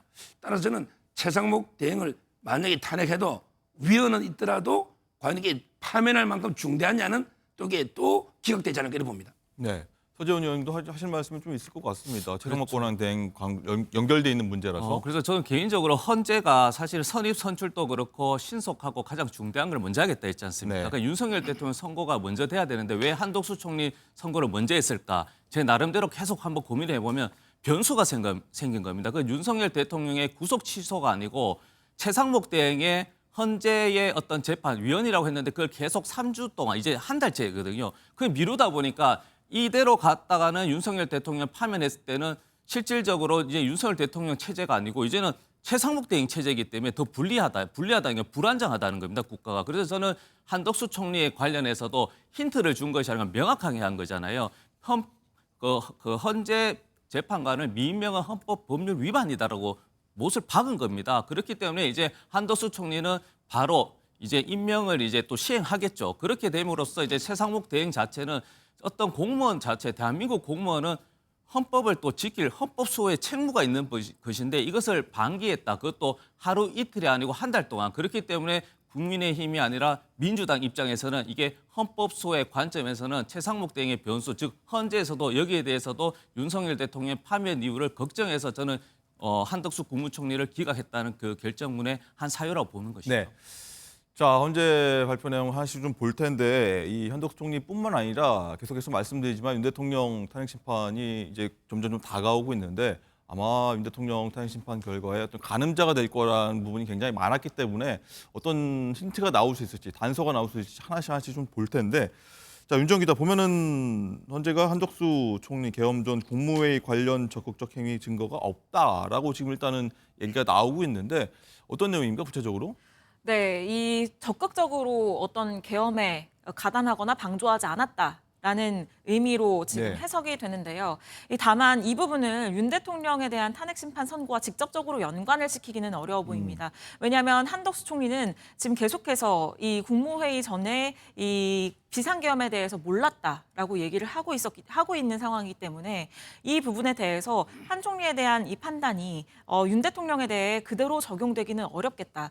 다만 지금 한덕수 총리까지 지금 탄핵안이 기각이 됨으로써 지금 9명에 대한 탄핵안이 기각이 된 것 아니겠습니까? 네. 지금 여당도 줄탄핵에 대해서 가장 크게 지금 비판을 하고 있거든요. 여당이 조금 전에 밝힌 입장에 따른다고 어떻습니까? 하더라도 네, 이 줄탄핵에 대해서 어떤 역사적인 경종을 울린 것이다. 이렇게 지금 입장을 내놓은 상황입니다. 그렇기 때문에 윤석열 대통령이 지금 비상계엄의 가장 주된 사유로 이 거대 야당으로 인한 국정 마비 등을 들고 있기 때문에 이 부분에 대해서는 어느 정도 좀 긍정적인 어떤 영향을 미칠 수도 있어 보인다라는 지금 해석이 나오고 있습니다. 네, 윤 대통령과 한 총리 중복되는 탄핵소추 사유 이런 거 있지 않습니까? 비상계엄 선포 전 국무회의 심의 절차가 있었는데 이 부분은 혹시 윤 기자 지금 나온 게 있습니까? 아직 없고요. 자, 서번 선생님, 어쨌든 결과적으로 많은 분들이 좀 잘 바라보고 있는 게 비상계엄 선포 전 국무회의 심의 절차지 않습니까? 이 부분에 대해서는 어떤 결정을 내릴지 궁금해요. 아마 이제 이 부분이 원래 좀 탄핵 소추를 바꿨어요. 네. 처음에는 이제 형법에 내란죄를 방조했다, 예. 묵인 방조 이렇게 의결했거든요. 그런데 윤 대통령처럼 형법상의 내란죄를 빼버리고요, 그냥 헌법상의 내란 행위를 묵인 방조했다. 아마 이런 식으로 이렇게 바꿨거든요. 이게 논란이 될 텐데, 근데 아마 제가 들어보니까 판결이요. 과연 이게 비상계엄이 내란인지 아닌지 판단을 안 한 것 같아요. 제가 들어보니 왜냐하면 이게 묵인 방조한 적이 없으니까 아예 계엄 자체를 묵인하거나 이게 방조한 게 아니기 때문에 굳이 계엄이 내란인 행위냐 아니냐 이거는 이게 판단 안 하고 그냥 아예 방조한 적이 없다. 이래서 아마 기각한 게 아닌가 지금 현재까지 이렇게 보입니다. 네. 자, 이번 판결 어쨌든 뭐 구체적으로 연관된 것도 있고 별개의 사유도 있었는데 윤 대통령 탄핵 심판과요. 서 의원님은 어떻게 보십니까? 이 어떻게 보면은 결과에 따라서도 영향을 미치는 부분도 있을 테고요. 과정도 있을 테지만 영향이 크게 없다고 보십니까? 아니죠. 이게 사실 많은 패널께서는 분리됐다고 얘기하는데 저는 예. 분리됐다고 생각하지는 않고 연결된 거입니다. 영향을 끼친다. 예, 연결된 거예요. 왜냐하면 한덕수 국무총리는 12.3 계엄 이후에 지금까지 줄고 나는 비상계엄에 동의한 적이 없고 국무회의에서도 저도 찬성한 적이 없다라고 이야기한 거거든요. 그러니까 이 자체는 이 계엄 자체가 본인이 대한민국 2인장인데 정상적인 계엄이 아니다. 이건 내란 행위를 인정한 것이고요. 만약에 한덕수 권한대행께서는 만약에 기각안에 인용이 되었으면 윤석열 대통령이 주장했던 대로 반국가 단체에 대해서 어떤 계몽령이라든지 어떤 경고용이 맞아 들어갈 수가 있는 것이죠. 왜 인용이 되냐? 즉 한덕수 총리는 대통령의 명령을 따르지 않은 또 헌법소를 책무를 방기한 것이잖아요. 그런데 결과적으로 기각이라는 말씀은 윤석열 대통령이 대통령으로서 헌법수호 의지도 없을 뿐더러 불법적인 계엄을 했다라고 정당화하는 것입니다. 그렇기 때문에 저는 윤석열 대통령에 대해서 특히 국민의힘 쪽에서 희망 회로를 계속 돌려서 한덕수 국무총리가 기각이 되었으니 이제 대통령도 돌아오겠다라는 헛된 희망은 가지면 안 된다는 말씀도 또 드리고 싶습니다. 네. 서 변호사님 생각은 어떻습니까? 연결이 돼 있는지 연결을 끼실지 윤 대통령 탄핵 심판과요. 아마 이게 직접적인 관련 없는 것 같아요. 우리 미리 보는 윤석열 대통령 탄핵 재판이다. 뭐 예고편이다 이런 예, 게 근데 나왔죠. 제가 지금까지 그 속보만 보면 예. 그 국무회의가 내란이다 아니다. 이걸 이게 굳이 판단할 필요가 없고 한덕수 총리가 이제 관여를 안 했기 때문에 아마 그래서 이게 그 직접적으로는 뭐 저는 관련이 없다 이렇게 보는데 뭐 또 하나 보면은 지금 아직 자막이 안 나왔습니다만은 이 공동 국정 운영 헌법 위반으로 볼 수 없다 이런 내용도 들어갔군요. 그거는 이제 이거 뭐 정치적인 의미죠. 그때 한동훈 대표하고 예. 한덕수 총리가 공동으로 이게 운영하자 대통령이 하야하면 이 부분은 이게 그 공무원의 정치적 중립 정도는 이게 논란은 되는데 이거 탄핵 사유가 안 되는 거죠. 이거 정치적 상징적 의미잖아요. 이런 걸 이렇게 탄핵 사유 넣은 게 부끄럽고요. 그러나 이게 전체적으로 직접적인 대통령 사건하고 이게 관계는 없다. 다만 이제 그 탄핵이 9번 줄기각이 됐잖아요. 이거는 이게 그 상당히 좀 의미를 왜 대통령 계엄에 일말이라도 이게 정당성이 부여되는 게 하나 있고요. 네. 그다음에 그 우리 우파 보수 쪽에서 추천한 재판관들이 굳건하잖아요. 2명이 각하잖아요. 우파가 이것도 이게 좀 의미가 있어 보이고요. 특히 문영배, 이미선 재판관은 우리 법이잖아요. 그런데 이분들이 왜 기각에 갔을까? 이것도 이게 그 한번 의미 있게 지금 아까도 말했지만 이게 그 소장 대행은 다수편에 서는 게 원칙이에요. 관행이 앞으로 이 부분도 좀 저는 의미 있다 봐요. 가늠자가 충분히 될 수 있다라고 보시는 입장이시고요. 자, 그리고 윤정 기자 일단은 여당 입장 저희가 한번 전해드린 바로 봤는데 야권 인사들도 좀 하나씩 의견을 내는 것 같습니다. 김동연 경기지사도 SNS에 의견을 좀 낸 것 같은데 어떤 내용들 지금 나오고 있습니까? 네, 그렇습니다. 김동연 지사는 지금 한덕수 권한대행에 대한 탄핵안 기각이 윤석열 대통령에 대한 탄핵을 앞서서 내린 국정안정조치다. 이렇게 얘기를 하고 있습니다. 그러니까 윤 대통령이 탄핵안이 인용될 상황을 대비해서 한대행을 직무 복귀시킨 것이다. 헌재가 그런 판단한 네, 것이다. 이런 얘기를 하고 있고요. 예. 지금 또 앞서 말씀드린 것처럼 민주당은 지금 10시 반부터 최고위원회의를 광화문 당사에서 천막 당사에서 진행을 하게 5분 됩니다. 뒤군요. 바로 나올 것 네, 같습니다. 그렇기 때문에 이 자리에서 이재명 대표 그리고 박찬대 원내대표의 이 발언들도 나올 것으로 보여지고요. 지금 한덕수 국무총리는 지금 총리 공간에서 출발을 해서 이 정부 성사로 이동을 하고 있는 중이라고 합니다. 한 총리가 청사에서 바로 기자들과 만나서 그동안의 소회랄지 앞으로의 뭐 지금 대국민 담화를 밝힐지 아마 이 내용도 아마 나올 것 같은데 자, 어쨌든 서 변호사님 이 결과가 대통령 측에 크게 유리한 건지 반대로 지금 김동연 지사가 얘기한 것처럼 헌재가 윤 대통령을 기각을 하기 위해 염두에 두고서 국정 안정 조치로 일단은 이번 기각 결정을 내린 거다라고 하는 주장을 내놓고 있는데 어떻게 해석하십니까? 그거는 한마디로 이게 아전 인수로 자기한테 유리하게 해석하는 거고요. 예. 민주당은 이제 그 상당히 당황할 거예요. 왜냐하면 이게 윤 대통령 탄핵을 제일 먼저 선고해야 된다. 최소한 이게 동시 선고나 아니면 윤 대통령이 먼저 선고해야 된다. 이렇게 계속 주장했잖아요. 그런데 헌재가 어떻게 보면 이게 전격적으로 한덕수 선고부터 이게 결정했잖아요. 이거부터 이게 민주당은 상당히 좀 본래 자기들 의도하고는 다르게 당황했을 거고요. 이제 와서 이제 그 다시 아전인수로 이제 자기들 중심으로 해석하는 거죠. 한덕수 복귀시켜 놓고 윤 대통령에게 인용한다. 이거는 이게 그냥 희망사항이다. 이렇게 보이고요. 여기서 중요한 게 어제 제가 한덕수 변호인 측에 좀 전화로 많이 취재를 해봤어요. 네. 갈 거냐 안 갈 거냐. 이거 중요한 문제가 있어요. 출석이냐 아니냐. 예. 그러니까 어제 밤까지 고민을 거듭하더라고요. 다른 게 그 장관급들은 전부 이게 갔어요 선고 때. 그렇죠. 그러게 기자들하고 인터뷰도 했죠. 네. 근데 저는 제 의견을 묻길래 가지 마라. 저는 이게 대통령제도 가지 마라. 어떤 이유에서일까요? 왜 그러냐면 이게 그 헌재 소장보다 이게 총리가 서열이 높아요. 아, 의전설이 높아요. 예. 거기 가서 이게 그냥 듣고 있는 것보다는 관저에 있다가 결과가 실시간 뜨잖아요. 이럴 때 이게 바로 인터뷰하든지 이게 맞다. 그럼 윤 대통령 입장에서 윤 대통령도 당연히 안 가야 된다. 예. 그건 뭐 경호 문제도 있고요. 네. 그건 안 가는 게 맞다 봐요. 그렇군요. 자, 서재원 의원님 일단은 서 변호사님은 이번 결과에 대해서 민주당은 되게 당황할 거다라고 했는데 당황한 아니죠. 겁니까? 당황할 사람은 사실 최상목 대행이죠. 왜냐하면 최상목 대행은 이제 대행이 아니기 때문에 예. 최상목 대행이 굉장히 당황할 것 같고 민주당은 계속 주장하는 거고 현재에서도 계속 이야기하는 것은 한덕수 총리가 헌법을 위배한 사실이 단 하나도 없다라고 결론 내린 게 아닙니다.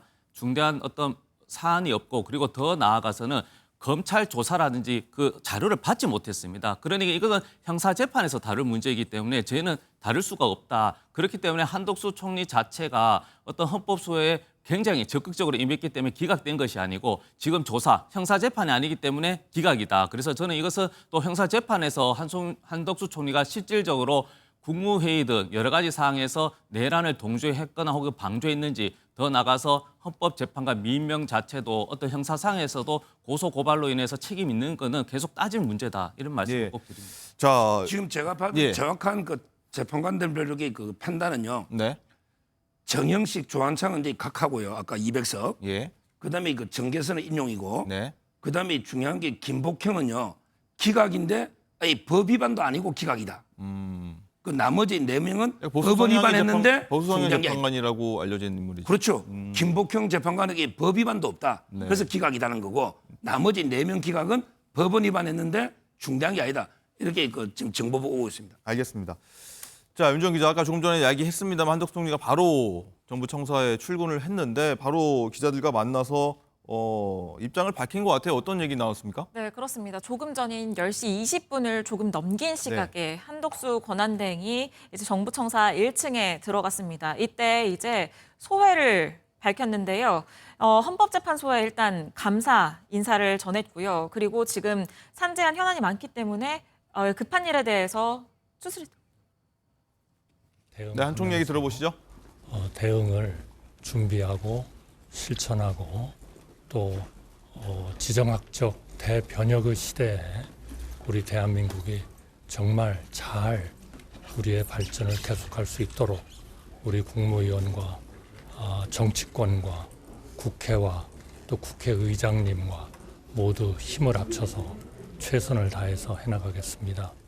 오후에는 정말 큰 산불로 인해서 고통을 받고 계신 분들을 뵙고 또 특히 돌아가신 분들에 대해서 제가 직접 손으로 위로의 편지를 드렸습니다. 정말 가슴 아픈 일이고 그분들의 명복을 빌어 마지 않습니다. 우리 모든 국민들은 이제는 극렬히 대립하는 정치권에 대해서 그러지 말아야 된다는 목소리를 확실하게 내고 있다고 생각합니다. 이제는 좌우는 없다고 저는 생각합니다. 오로지 우리나라가 위로, 앞으로 발전하는 것이 정말 중요한 우리의 과제다. 저는 이것이 저의 마지막 항상 소임으로 생각하고 복귀와 함께 다시 그러한 그 헌법과 법률에 따라서 또 우리의 젊은 미래 세대와 우리 대한민국의 미래를 위해서 우리 국민들과 정치권과 언론과 또 시민단체와 기업과 정부 국무위원들 모두와 함께 최선을 다해 나가겠습니다. 감사합니다. 권한대행님 혹시 마은혁 재판관 임명 여부에 대해서는 혹시 이제 곧 또 뵙겠습니다. 네, 감사합니다. 네. 네, 지금 보시면 경호상의 문제로 취재진이 뭐 따라붙어서 더 이상 추가의 질문을 하지는 그렇군요. 못했습니다. 가장 핵심이 되는 발언은 아무래도 이제는 좌우가 없다고 생각한다. 우리나라가 위로 앞으로 발전하는 게 중요한 과제다. 라면서 국민 통합의 메시지를 냈습니다. 기자들의 질문 단 한 가지 있었는데 마은혁 재판관 후보자를 임명할 것인가였는데 여기에 대해서는 직접적인 답변을 하지 않고 애매모호하게 네, 돼 있어요? 곧 또 뵙겠다. 이렇게 얘기만 하고 퇴장을 했거든요.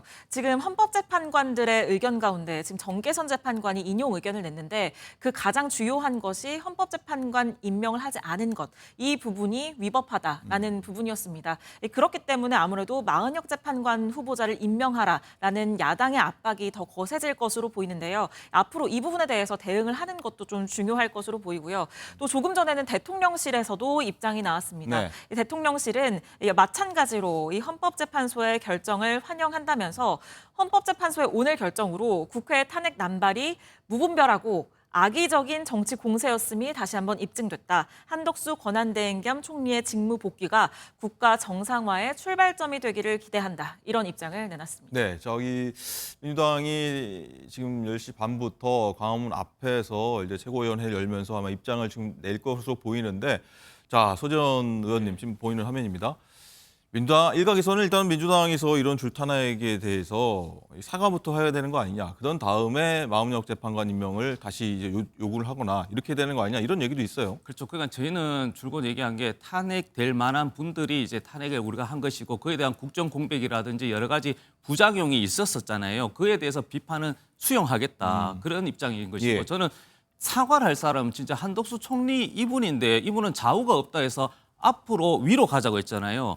본인이 윤석열 대통령을 모시면서 우리 대한민국을 뒤로 후퇴시킨 장본인입니다. 이분 또. 그때 12.3 때 막았어야죠, 사실은. 그러면 못 막았더라면 언론이든 본인이 나서라든지 미리 그런 정보를 이야기해서 계엄이 일어나지 않게 막았어야 되는데 이 부분은 참 답답하다. 그리고 마은혁 헌법재판관 임명도 본인이 헌재에서 기각했기 때문에 대응해서 이렇게 언론 앞에서 국민들 앞에서 인터뷰하지 않습니까? 그러면 헌재에서도 마은혁 재판관을 임명하라. 임명 안 하는 것은 위헌이라고 하면 당연히 헌재 결과에 수용해서 헌법 소하는 것이기 때문에 즉각 임명하도록 하겠습니다 하면 되는 것이지 또 미루잖아요. 저런 자세 때문에 저는 윤석열 대통령이 어떻게 보면 참모 복이 없는 것인지 아니면 훌륭한 참모를 저렇게 만든 것인지 저는 답답할 뿐입니다. 네, 소 변호사님. 일단은 마은혁 재판관 임명은 일단 헌재 결정이기도 하고 오늘 또 얘기 나왔지 않습니까? 그러면 한덕수 총리가 고심하고 임명하게 되는 절차로 결국은 갈 걸로 보이십니까? 어떠십니까? 먼저 이제 우리 서 위원장님이 네. 계속 이 총리가 안 막았다고 하는데 막을 방법이 있습니까? 계엄은 이게 국가 원수의 고유한 권한인데 심의기구입니다. 국무회의는. 따라서 이게 반대 의견을 개진할 수는 있겠죠. 그러나 이게 의결기관이 아닙니다. 따라서 이게 대통령이 결정하면 하는 겁니다. 이걸 이게 한덕수 총리가 어떻게 막습니까? 이건 말이 안 되는 거고요. 그다음에 저는 마은혁 임명은 이제 안 할 걸로 봐요. 명분이 있잖아요. 헌재에서 하라고 결정을 일단 내린 거 아니겠습니까? 아니죠. 시점은 정해지지 않았습니까? 그거는 이게 헌재 모든 재판은 주관쟁송으로 최상목과 그다음에 국회와의 권한쟁입니다. 최상목 부총리한테 판결에 기소력이 미치는 거죠. 예. 따라서 이제 한덕수 총리는 판결 받은 적이 없어요. 그게 처음부터 한덕수 총리도 권한쟁의 심판 같이 했었어야죠. 그게 국회의 전략적인 판단 저는 미쓰고요. 네. 아마 이게 명분도 있죠. 대통령이 선고 며칠 안 남았잖아요. 대통령이 입 빠르면 이번 주 금요일 저는 좀 더 늦어질 수 있다 보는데요. 겨울로요? 예. 그러면 그래봤자 이게 1, 2주 미만인데 그러면 대통령이 복귀를 보고 임명이 되지 굳이 총리가 지금 임명할 이유는 없다 이래 봅니다. 네.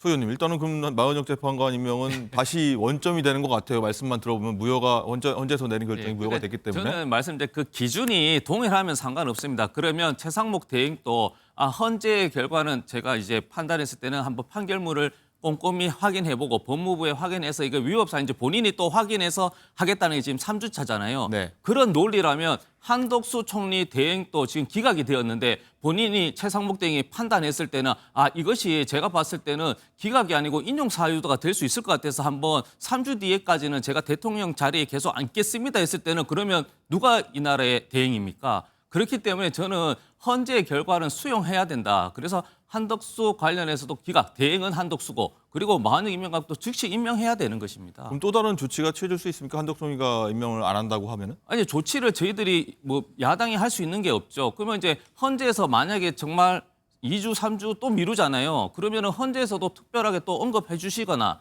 또 만약에인데 이 부분에서 있을 때는 당연히 국민이나 민주당이 또 문제 제기를 굉장히 강력하게 하겠죠. 가령 뭐 네. 이 헌재의 판단을 받아봤기 때문에 다시 요구를 강하게 한다. 안 한 경우에는 뭐 탄핵 소추안을 재차할 가능성도 있는 그러니까 겁니까? 저는 이런 부분이 계속 정치의 뭐 사법화도 있겠지만 이 헌법의 결과에 승복해야 된다면서요. 그러면 국민의힘에서도 한덕수 대행 인정하고 있지 않습니까? 그럼 만약 임명관 또 즉시 임명하라고 하는 게 맞는 목소리잖아요. 알겠습니다. 네. 어쨌든 윤 대통령 탄핵 심판 선고하고도 연결될 수밖에 없기 때문에 이 부분으로 한번 얘기를 해볼 텐데, 자, 윤 전 기자, 일단은 선고일이 안 잡히면서 아직 이번 주에 안 단다고 하면 뭐 4월로 넘어갈 가능성이 굉장히 높아가는 건데, 금요일 얘기가 또 계속 나옵니다. 네, 그렇습니다. 금요일 얘기가 사실은 매주 나오는 것 예. 같아서 이번 주 금요일에는 선고가 나는 건지 그 부분에 대해서 아직 예단하기는 지금 어려운 상황입니다. 한덕수 총리의 사건의 경우에는 나흘 전이었죠. 지난 20일에 선고일을 공지했습니다. 그런데 윤석열 대통령에 대해서는 지금 이 순간까지도 선고일이 공지가 되지 않고 네. 있습니다. 보통 선고 2, 3일 전에 선고일을 공지한다는 점을 감안하면 지금 오늘 공지를 한다고 하더라도 이번 주 초는 지나서 빨라야 26일에서 28일에 선고가 가능한 상황입니다.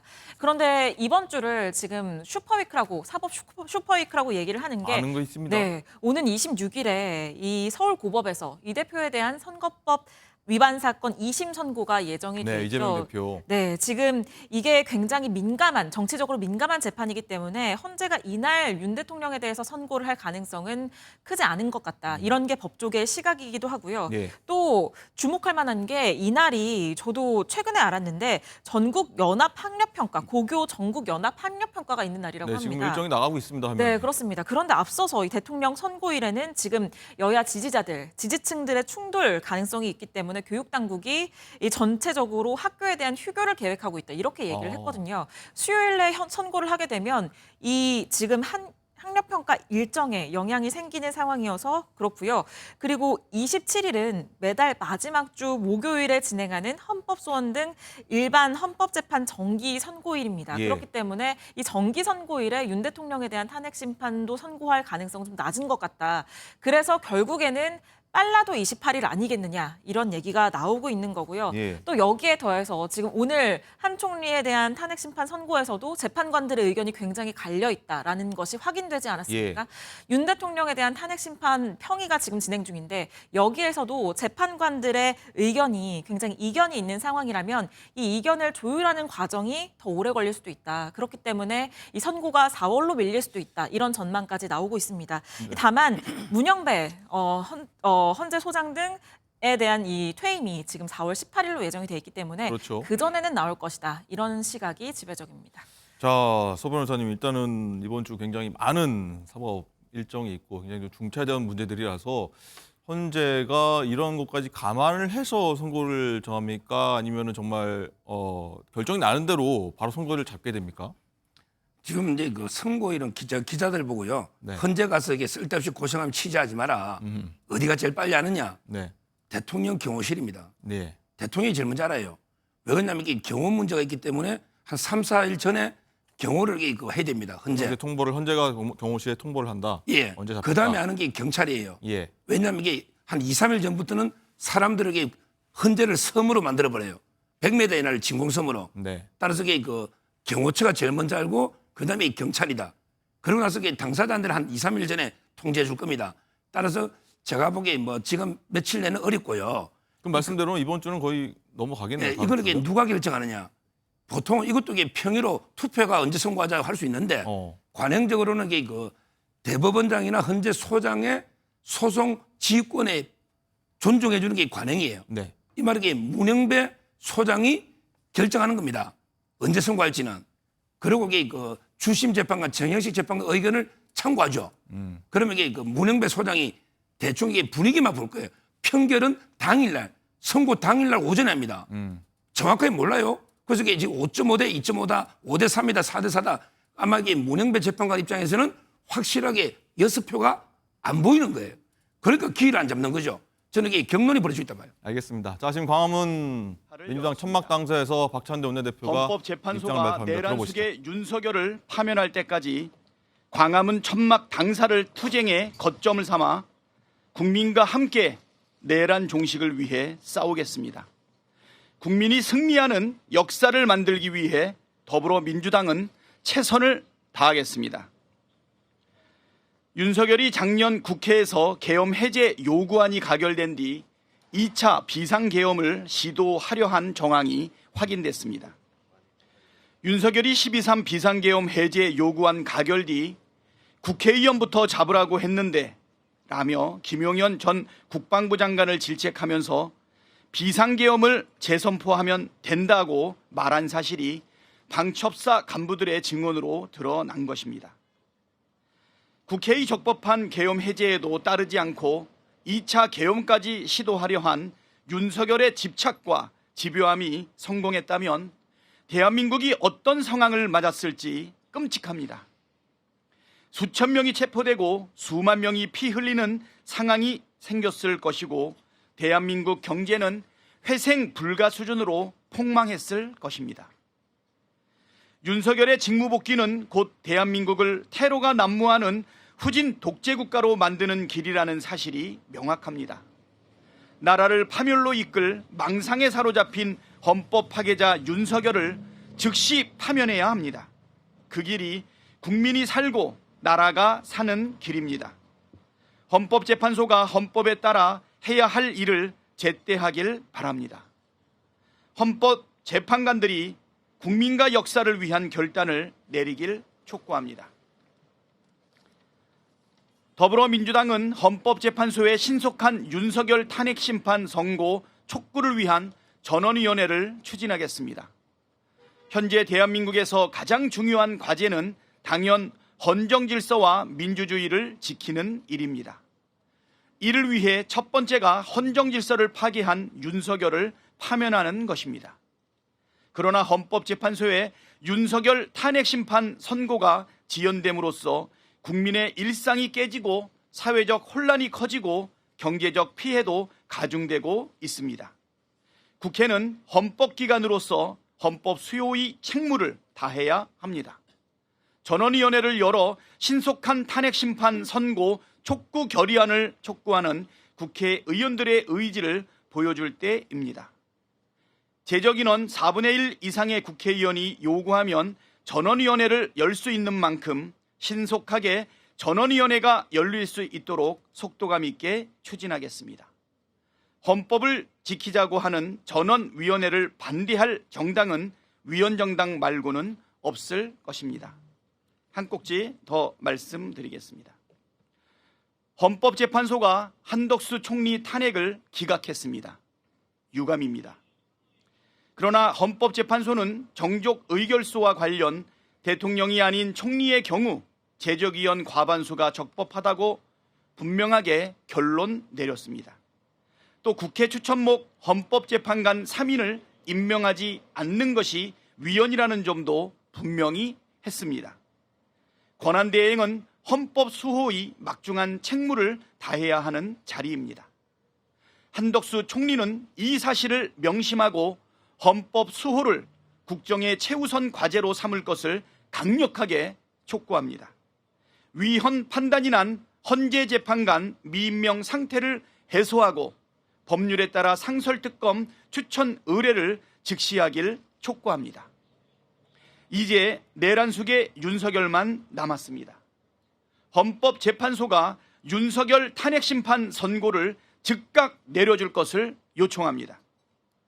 오늘 바로 선고기일을 지정하고 내일 당장 선고를 내려주십시오. 재판관 만장일치 윤석열 파면으로 헌법재판소가 헌법 수호의 최고 기관임을 증명해 주시길 바랍니다. 이상입니다. 다음으로 김민석 최고위원의 발언이 있겠습니다. 전국 각지의 산불과 그 진화. 네, 박찬 원내대표가 광화문 천막당사에서 이번 한 총리 기각 관련한 입장을 냈는데, 자, 서 변호사님 보면은 전원위원회를 소집하겠다. 그래서 신속적인 파면 결의안을 좀 내겠다라고 하는 건데, 현재 아마 좀 압박용이나 어떤 의견을 제출하려는 걸로 보이는데, 이건 어떤 의도라고 보십니까? 아마 이게 어제 기자회견에 놓았는데요. 아마 신속한 선고를 촉구하는 결의안, 그리고 이 결의안을 처리하는 기구로 저는 위원회를 추진하겠다. 네. 그러고 추진하기 위해서 우원식 의장하고 협의를 하겠다. 아마 이 국회에서 의원들에게 원칙은 다 모여가지고 빨리 선고해달라. 이걸 이렇게 압박하려는 것 같아요. 이런 게 바로 사법방해입니다. 이게 사법방해예요. 상군분리 국가에서 국회가 왜 예를 들어 법원한테 빨리 언제까지 선고해달라. 그러면 이게 국민의힘이 국회회의를 소집해서 예. 이재명 대표 재판을 빨리 선고해달라. 이런 게 결의안을 채택하면 되겠습니까? 선고는 헌법재판소의 고유한 게 권한입니다. 평의가 물어있고 결론이 나야지 이게 선고하잖아요. 그냥 이게 무조건 선고를 빨리 해달라. 이거는 이게 명백한 압박이다. 이런 게 사법 방해를 중단해야 된다. 이렇게 보고요. 네. 지금 선고하면 기각이에요. 이게 다 정보가 새잖아요. 지금 한덕수 총리도 7대1로 기각된다고 셌잖아요, 정보가. 그럼 이게 지금 대통령 선고하면요. 좀 이게 최하 5대3, 심지어 4대4, 5대3은 이게 기각이라는 여러 데 소문이 나잖아요. 그런데 이 기각을 문영배 전 대행이 오히려 기각 안 하려고 미루고 있다 보는데 민주당이 빨리 선고해달라면 기각을 빨리 해달라. 이 말인데 자가당착이죠. 알겠습니다. 어떤 민주당 대응과 국힘 쪽 입장에서의 한번 논평 한번 들어봤고요. 자, 이제 선고가 나온 지 이제 한 40분이 넘어가고 있습니다. 한 총리 탄핵심판 기각 관련 선고요. 예, 헌법 학자 모시고 이번 선고에 대한 의미도 한번 자세히 한번 짚어보도록 하겠는데요. 자, 임지봉 서강대 법학전문대학원 교수 나와 계십니다. 교수님 나와 계십니까? 안녕하세요. 예, 안녕하십니까. 자, 선고 내용 보셨을 텐데 기각으로 한 총리가 나왔거든요. 전체적으로 내용 쭉 속보도 많이 나왔었는데 종합적으로 봤을 때 어떤 결과라고 보이십니까? 예, 헌법 연구자로서는 저는 충분히 이제 인용 의견이 나와야 된다고 생각하는데, 예, 일종의 헌법재판소는 이제 윤 대통령 탄핵에서 파면 결정 이후에 그 권한 대행으로서 이제 대통령 없는 권한 대행이 아니겠습니까?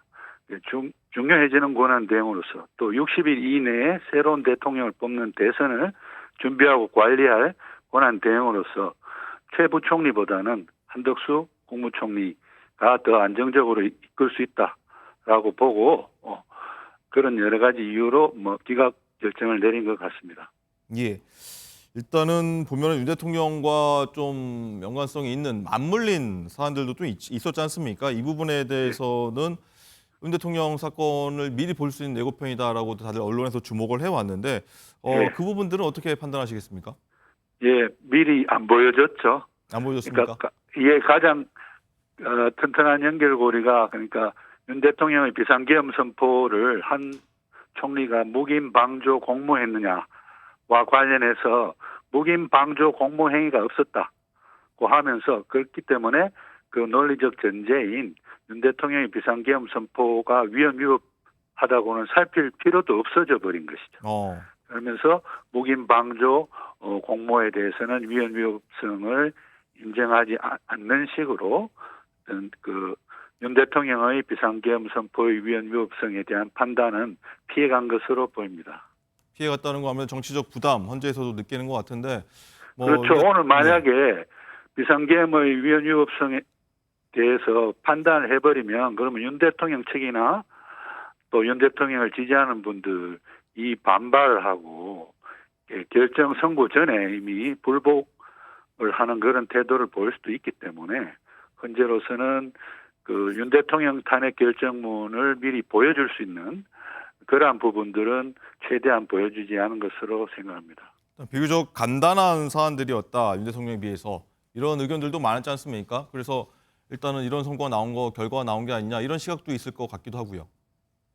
예, 그런 면도 있기는 하지만 사실은 소추 사유의 쟁점이 5가지나 되기 때문에 저는 뭐 다른 검사 3명에 대한 탄핵 사건이라든지 혹은 감사원장에 대한 탄핵 사건 등과 비교했을 때는 그것보다는 훨씬 더 사안이 복잡했다고 생각을 하고요. 특히 제가 주목하고 싶은 것은 3명의 국회 선출 헌법재판관 임명을 보류한 데 대해서 위헌성은 인정했어요. 그런데 이것을 국무총리를 파면에 이르게 할 정도로 중대한 위헌 행위는 아니다라고 하면서 기각해 줬을 뿐이지 위헌성을 인정했기 때문에 한 총리는 이제 권한 대행으로 복귀하면 마녀 후보에 대해서 임명장을 줘야 된다고 생각합니다. 만약 안 준다면 위헌 행위를 하게 되는 것이죠. 그리고 제가 하나 더 주목하고 싶은 점은 이제 각하 결정을 2분의 헌법재판관들이 내렸는데 그 각하 사유에서 지금 윤 대통령 측과 겹치는 게 2개 있어요. 내란죄, 형법상의 내란죄 판단을 어떻게 하느냐 할 수 없다는 부분, 또 그 수사 기록을 증거로 채택해서는 안 된다라고 지금 윤 대통령 측에서는 주장하고 있는데 한 총리도 똑같은 그런 절차적 쟁점들을 문제 삼았거든요. 그런데 각하는 했지만 그게 각하의 사유가 되지 않았다는 것을 저는 굉장히 주목하고 싶습니다. 즉 윤 대통령 측에서 제기하는 그런 절차적으로 문제가 있어서 각하 결정이 나야 된다는 주장은 헌법재판소가 받아들이지 않을 것으로 볼 수 있는 그러한 대목이라고 생각합니다. 네. 각하가 아니라 이제 뭐 인용이든 기각이든 둘 중에 하나로 갈 수 있다 이런 말씀 같은데 뭐 재판관 성향 문제도 많은 분들이 좀 관심 있게 보신 것 같습니다. 보면은 보수 성향의 재판관들은 뭐 각하 의견을 낸 것 같기도 하고요. 나머지 분들은 기각 의견을 많이 간 것 같아요. 이 부분은 어떻게 저희가 봐야 될까요? 그런데요, 저는 특히 윤 대통령 사건과 관련해서는 한덕수 총리 사건과는 달리 대통령을 파면하느냐 안 하느냐의 문제이기 때문에 더더욱 어떤 재판관 개인의 성향보다는 재판관들이 국가를 위해서 그 만장일치의 결정을 내릴 것으로 예상합니다. 즉 만약에 반대 의견이 있다고 그러면 이제 그것이 국론 분열을 계속 심화시키고 장기화시키는 원인이 될 수 있기 때문에 그러한 국론 분열 방지를 위해서도 헌법재판소는 만장일치로 결정을 내리지 않을까 예상합니다. 네, 일단 언론 보도를 보면은 만장일치로 가기 위한 위에서 지금까지 난상 토론을 벌이면서 평일을 계속 이어온 거 아니냐, 점점 늦춰진 거 아니냐 이런 좀 분석들을 하고 있는데 마지막으로 여쭤볼게 일단은 한 총리까지 탄핵 심판이 끝났으니까 이제 남은 거는 윤 대통령 탄핵 심판 선고가 언제일 것이냐라고 좀 나올 것 같은데 저희 스튜디오에서는 이번 주 빠르면 금요일이고 아니면 4월로 넘어가는 게 수순일 것 같다고 하는데 교수님은 어떻게 좀 보고 계십니까? 저는 뭐 헌법 연구자이기 이전에 국민의 한 사람으로서 저는 내일 당장 선고했으면 좋겠어요. 그렇지만 여러 가지 현실적인 여건들 때문에 지금 금요일이 가장 유력합니다. 그렇지만 저는 그러면 금요일 날 하겠다라고 그 선고기일을 미리 헌법재판소 오늘이라도 지금 공지를 했으면 좋겠어요. 국민은 알 권리가 있습니다. 헌법재판소 재판관들에게 헌법재판권이라는 권력을 위임한 주권자인 국민은 그 윤 대통령 탄핵 사건과 같은 이러한 중요한 사건이 언제 선고될지에 대해서라도 미리 알 권리가 있는 것이고 또 하루하루가 고통스럽고 불안한 이 국민들을 위해서는 헌재가 그야말로 금요일까지 갈 것도 없이 당장 이제 탄핵 여부에 대한 결정을 선고해야 된다고 저는 생각합니다. 알겠습니다. 저 헌법학자인 임지봉 서강대 법학전문대학원 교수 말씀 들어봤습니다. 교수님 고맙습니다. 감사합니다. 예. 자, 한 총리 관련해서 이제 곧바로 87일 만에 한 총리가 직무에 곧바로 복귀를 했습니다. 저희가 조금 전에 출국지 문답을 살짝 들어봤는데 다시 한번 들어보고 얘기 이어가도록 하겠습니다. 그 헌법재판소의 현명한 결정에 감사드립니다. 그리고 무엇보다도 총리가 직무 정지 중인 그러한 그 국정을 최선을 다해서 이끌어 주신 최상목 권한대행과 국무위원들 한 분 한 분께 깊은 감사의 말씀을 드리겠습니다. 저는 우선 급한 일부터 추스려 나가도록 하겠습니다. 제가 앞장서서 통상과 산업의 담당 국무위원과 민간과 같이 민관 합동으로 세계의 변화에 대응하면서 대응을 준비하고 실천하고 또 지정학적 대변혁의 시대에 우리 대한민국이 정말 잘 우리의 발전을 계속할 수 있도록 우리 국무위원과 정치권과 국회와 또 국회의장님과 모두 힘을 합쳐서 최선을 다해서 해나가겠습니다. 오후에는 정말 큰 산불로 인해서 고통을 받고 계신 분들을 뵙고 또 특히 돌아가신 분들에 대해서 제가 직접 손으로 위로의 편지를 드렸습니다. 정말 가슴 아픈 일이고 그분들의 명복을 빌어 마지 않습니다. 우리 모든 국민들은 이제는 극렬히 대립하는 정치권에 대해서 그러지 말아야 된다는 목소리를 확실하게 내고 있다고 생각합니다. 이제는 좌우는 없다고 저는 생각합니다. 오로지 우리나라가 위로, 앞으로 발전하는 것이 정말 중요한 우리의 과제다. 저는 이것이 저의 마지막 항상 소임으로 생각하고 복귀와 함께 다시 그러한 그 헌법과 법률에 따라서 또 우리의 젊은 미래 세대와 우리 대한민국의 미래를 위해서 우리 국민들과 정치권과 언론과 또 시민단체와 기업과 정부 국무위원들 모두와 함께 최선을 다해 나가겠습니다. 감사합니다.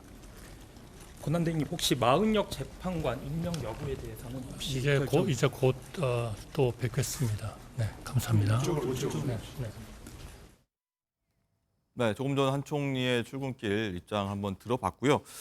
자, 윤정 기자, 일단은 보면은 윤 대통령도 2차 공판 주일 준비길이 조금 전에 있었고 곧바로 종료된 것 같습니다. 어떤 내용 나왔습니까? 네, 그렇습니다. 오늘 오전 10시부터 2차 공판 준비 기일이 있었습니다. 네. 내란죄 관련 형사 재판 공판 준비 기일이었는데 44분 만에 종료가 됐습니다. 앞서서 1차 공판 준비 기일에는 윤석열 대통령이 직접 출석을 했습니다. 하지만 오늘은 출석을 하지 않았고요. 공판 준비 기일은 정식 공판에 앞서서 심리 계획이나 이런 걸 정리하는 절차이기 때문에 피고인이 직접 출석할 의무는 없습니다.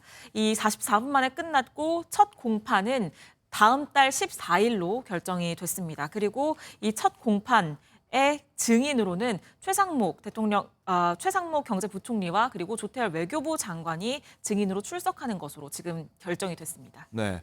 자, 소재현 의원님, 일단은 윤 대통령의 형사재판도 이제 다음 달이면 시작이 되고 될 텐데, 자, 민주당 입장에서는 많은 좀 압박을 좀 가할 것 같습니다. 이제 탄핵 심판은 거의 이제 끝 무렵이지만 가장 중요한 문제지만 현장 재판도 또 별도로 이어지는 거고요. 그렇죠. 그 압박이라고 할 수 있을 것 같아요. 지금은. 왜냐하면 국민들이 굉장히 피해를 많이 보시거든요. 실질적으로 탄핵 관련해서 찬성 반대파 중에서도 좀 죄송스럽지만 목숨을 이렇게 잃으신 분들도 발생하시기도 하고 또 경제적으로 너무 이제 불확실성이 증대하니까 회식이라든지 가족 모임을 다 연기하고 있는 실정이거든요.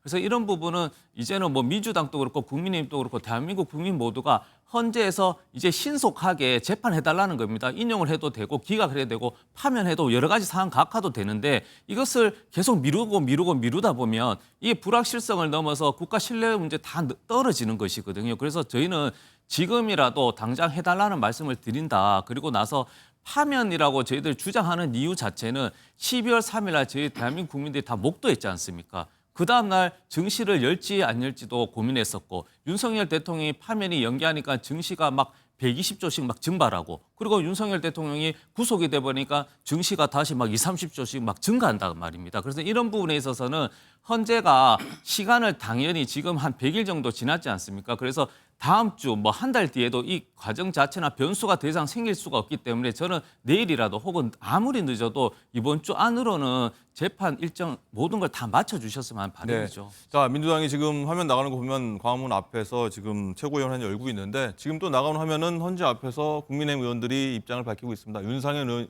의원 얘기 한번 들어보시죠. 대통령의 체육 변론 지난 2월 25일 있었습니다. 이쯤이면은 한 달 가까이, 내일이면 한 달입니다.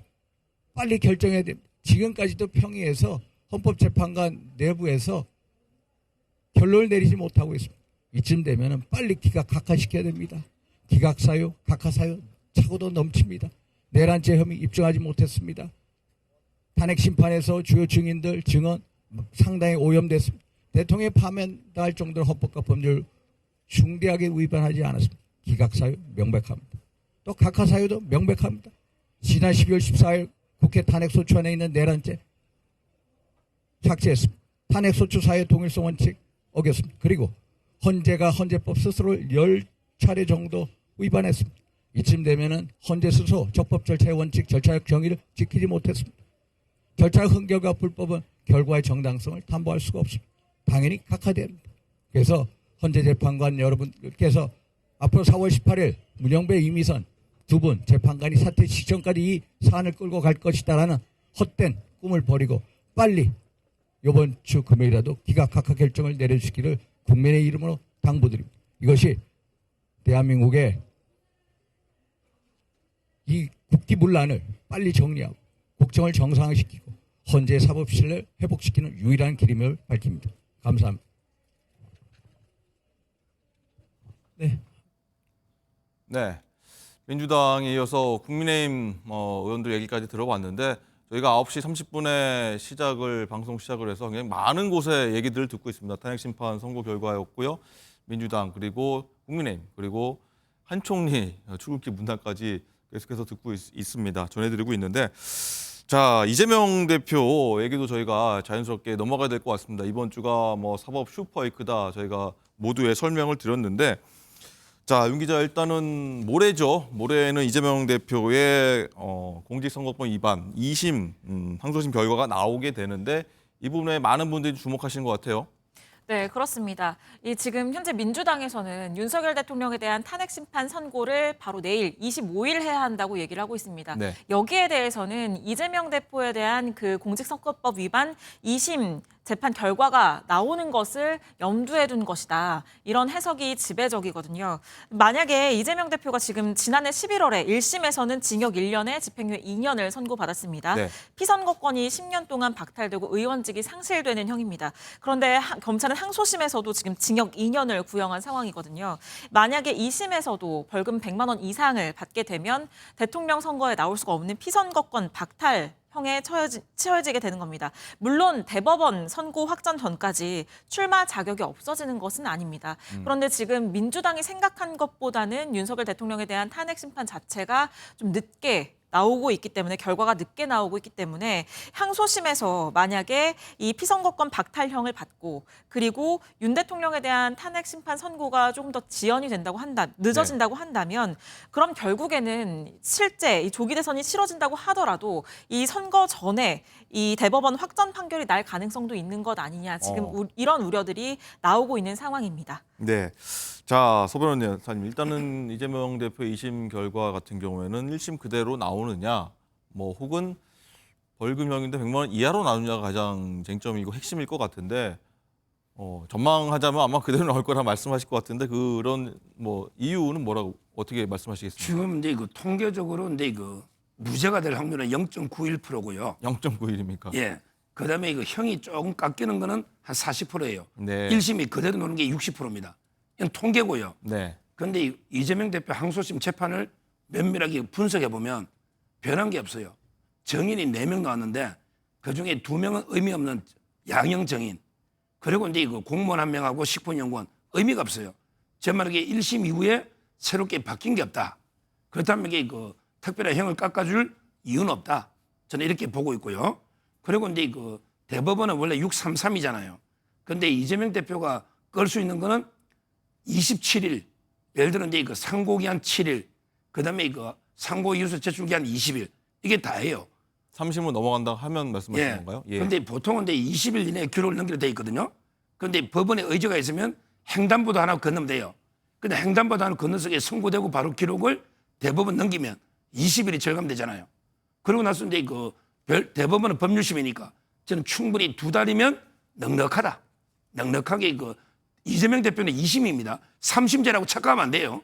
우리나라는 그 사실 문제는 2심제고 네. 법률적인 문제만 최종심에서 3심제다. 한다. 이렇게 예. 말씀드립니다. 알겠습니다. 서재원 위원은 어떻게 보십니까? 일단은 민주당 입장에서 이재명 대표 입장에서는 벌금 100만 원 이하로 내려오는 선고가 필요할 텐데 여기는 좀 서 변호사님 말씀은 바뀐 게 없다고 말씀하시거든요. 그렇죠. 근데 이제 뭐 우리가 한 2년 전에 떠들썩했던 울산시장 선거 관련해서도 황우나 송철호 시장 관련해서 1심은 유죄인데 2심은 무죄로 바뀌었거든요. 그래서 죄가 없어진 건 아닙니다. 대법원까지 가봐야 되는 겁니다. 그렇듯이 2심 자체도 무죄가 나올 수도 있는 겁니다. 그러니까 무죄든 유죄든 나왔기 때문에 그것을 보고 헌재가 판단하면 안 된다는 것이고 그걸 연결할 필요도 없는 것이죠. 그래서 이런 부분에 대해서 우리가 이재명 대표에 대해 2차 관련해서 이제 그 헌재에 대해서 이것을 연결짓지 말라. 신속하게 해달라는 것인데 자꾸 국민의힘은 이 결과를 보는데 무죄가 나오면 어떡합니까? 그럼 무죄가 나오면 또 그 다음날 또 선고하게 되면 또 파장이 더 있는 것이잖아요. 그리고 4월 달로 넘어가게 되면 사실은 4월 2일 날 또 보궐선거가 있습니다. 네. 그러면 4월 2일 보궐선거 마치고 4월 4일 날 선고한다면 헌재가 정치적 판단할 수 있는 근거라고 오해든 공격을 받을 빌미가 있거든요. 그런 의미에서 저는 사실은 지난주가 최적이었고 늦어도 화요일, 정말 늦어도 금요일 날 해야 된다. 그런 말씀을 드리고 이재명 대표의 선거법 관련해서는 수요일 날 유죄든 무죄든 나오면 민주당이든 국민이든 대응을 할 테니 국민의힘이든 혹은 헌재에서든 그것과 별개로 신속하게 윤석열 대통령에 대해서 파면이든 기각이든 혹은 각하든 좀 결정을 내려달라는 말씀을 또 강조드립니다. 네, 서 변호사님 뭐 저희가 굉장히 많이 과거에 얘기했던 부분입니다만 2심 결과를 넣어놔서 만약에 조기 대선이 만약에 벌어진다고 하면은 2달 안에 대선이 열리게 되는데 그걸 이재명 대표의 심판 결과에 따라서 출마 가능성도 분명히 있기 때문에 대법원이 먼저 언제 선고할 거다라고 좀 정리한 게 좀 필요하지 않냐 이런 의견도 있긴 하거든요. 그리고 대법원이 이제 원래는 재판 일정을요 1000명을 하는 게 맞죠. 엄청난 혼란이 올 수가 있잖아요. 예를 들어 후보 등록되고 나서 대법원 선고 길이 잡히면 민주당은 이제 후보도 못 내는 이런 경우가 있을 수 있어요. 유권자들이 혼란스러울 수도 있으니까요. 아니 법적으로 후보 등록 후에 만약에 대법원 판결이 나오면 그러면 이미 새로운 후보로 바꿀 수가 없어요. 이걸 많이 지적하는 분이 많아요. 조홍천 의원이나 민주당에서도. 따라서 이제 저는 대법원이 최대한 선거 전에 아마 결론을 낸다 이렇게 발표하는 게 맞고요. 그다음에 또 하나 방법이 있어요. 대선을 반드시 2달 내에 하는 건 아니에요. 그거는 국무회의를 거쳐서 한덕수 총리가 대선 날짜를 지정을 해야 돼요. 그래서 아마 벌써 만약에 이재명 대표 선고일이 잡혀 있다면 한덕수 총리가 좀 유연하게 이재명 대표 재판 보고 대선 치릅시다. 이렇게 날짜도 좀 재량이 있다. 원칙은 2달 내에 하지만 지정을 해야 되기 때문에 아마 그 부분도 지금 논의가 되고 있습니다. 네, 민주당 입장은 어떻습니까? 지금? 민주당은 사실 2심은 무죄로 확신하죠. 왜냐하면 기억의 문제, 주관의 문제. 네. 설사 김문기 차관과 거짓말했다. 골프 쳤는데 골프가 좀 사형 스포츠다 보니까 거짓말했다 하더라도 이것이 검찰의 기소권이냐는 것입니다. 그렇기 때문에 이거는 100%는 아니더라도 99% 이상 무죄로 확신하는 것이고 무죄로 확신하더라도 이건 변수가 아니고 상수다.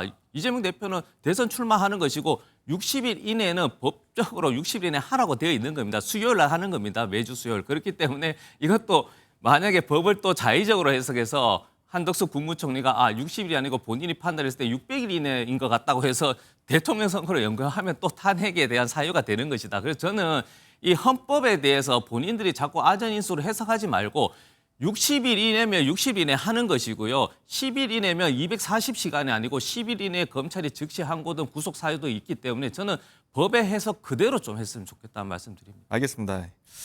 자, 여기 이재명 대표 정계 은퇴 주장까지 나왔는데 안철수 의원이 어제 기자회견을 갖고 이 대표를 향해서 직격을 한 부분입니다. 이 얘기도 한번 듣고 다른 얘기 해보도록 하겠습니다. 이재명 대표께 분명히 말씀드립니다. 이제 그만하시고 정계에서 은퇴하십시오. 도대체 무엇을 위해서 대통령이 되려는 것입니까? 이 대표는 이미 전과 사범의 범죄자이며 12개의 범죄 혐의자입니다.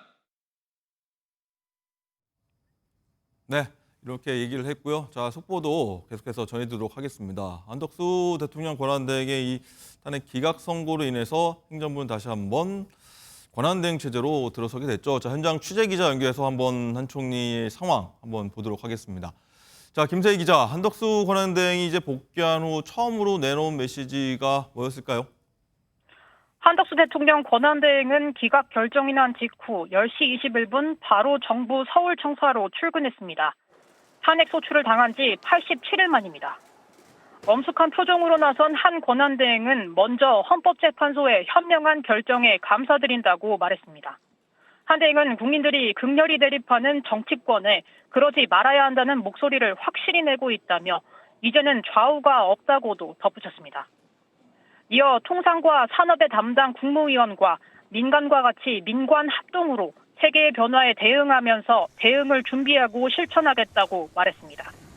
한 대행은 앞으로 경제부총리가 매주 1회 진행해온 대외 경제 현안 간담회를 민간 전문가들도 참여하는 체제로 강화할 계획입니다. 다만 마은혁 헌법재판관 후보자의 임명 여부에 대한 취재진의 질문에는 곧 또 뵙겠다며 답을 피했습니다. 한 권한대행은 출근하자마자 경남 대형 산불 상황을 점검하러 중앙재난상황실을 방문했습니다. 지금까지 정부 서울청사에서 MBN 뉴스 김세희입니다. 네, 어쨌든 한동훈 총리의 복귀로 최근에 트럼프 대통령 취임, 미국 대통령 취임 이후에 어떤 국제 정세 불안감이랄지 경제도 굉장히 우리 경제가 엄중한 상황인데 해결되는 어떤 단초가 되길 많은 분들이 아마 바라고 있을 것 같고요. 자, 저희가 해오던 얘기 한번 계속 이어가도록 하겠습니다. 일단은 서 변호사님, 조금 전에 안철수 의원이 이재명 대표 정계 은퇴하라 이렇게까지 좀 얘기를 한 부분이 있는데 민주당에도 이렇게 얘기했습니다. 습관성 철수병이 도졌다라고 맞받아 쳤는데 어떻게 드셨습니까? 아마 이제 은퇴를 해서 은퇴할 이재명 대표가 아니라고 저는 보고요. 다만 이게 내일 모레요. 네. 선고가 되면 이게 예상되는 시나리오가 있어요. 제가 보기에. 예. 은퇴 안 해도요. 아마 이게 후보 교체론이 급부상할 겁니다. 아, 그렇습니까? 왜냐하면 이게 이재명 대표는 2심제라니까요. 민주당에서 이러다가 이게 대법원이 선고되면 우리 후보도 못 낸다. 그러니까 이제 그 교체론이 아마 비명계 중심으로 상당히 급부상할 거고요. 두 번째 시나리오는요. 아마 이게 그 국민 지지율이 급전직하 급락할 겁니다. 국민들도 이게 이재명 대표인데 대법원에 못 놓을 텐데 지지율이 급락할 거고요. 네. 예. 알겠습니다. 이재명 대표가 민주당 최고위원회에서 얘기 시작했습니다. 들어보시죠. 어른만 죽인 게 아니라 청년, 장년, 남자만 죽인 게 아니라 부녀자든 갓난 아이든 심지어 임산부까지 무작위로 학살했습니다. 광주 5.18 당시 전두환의 계엄군들이 무슨 짓을 했는지 설명드리지 않아도 알 것입니다.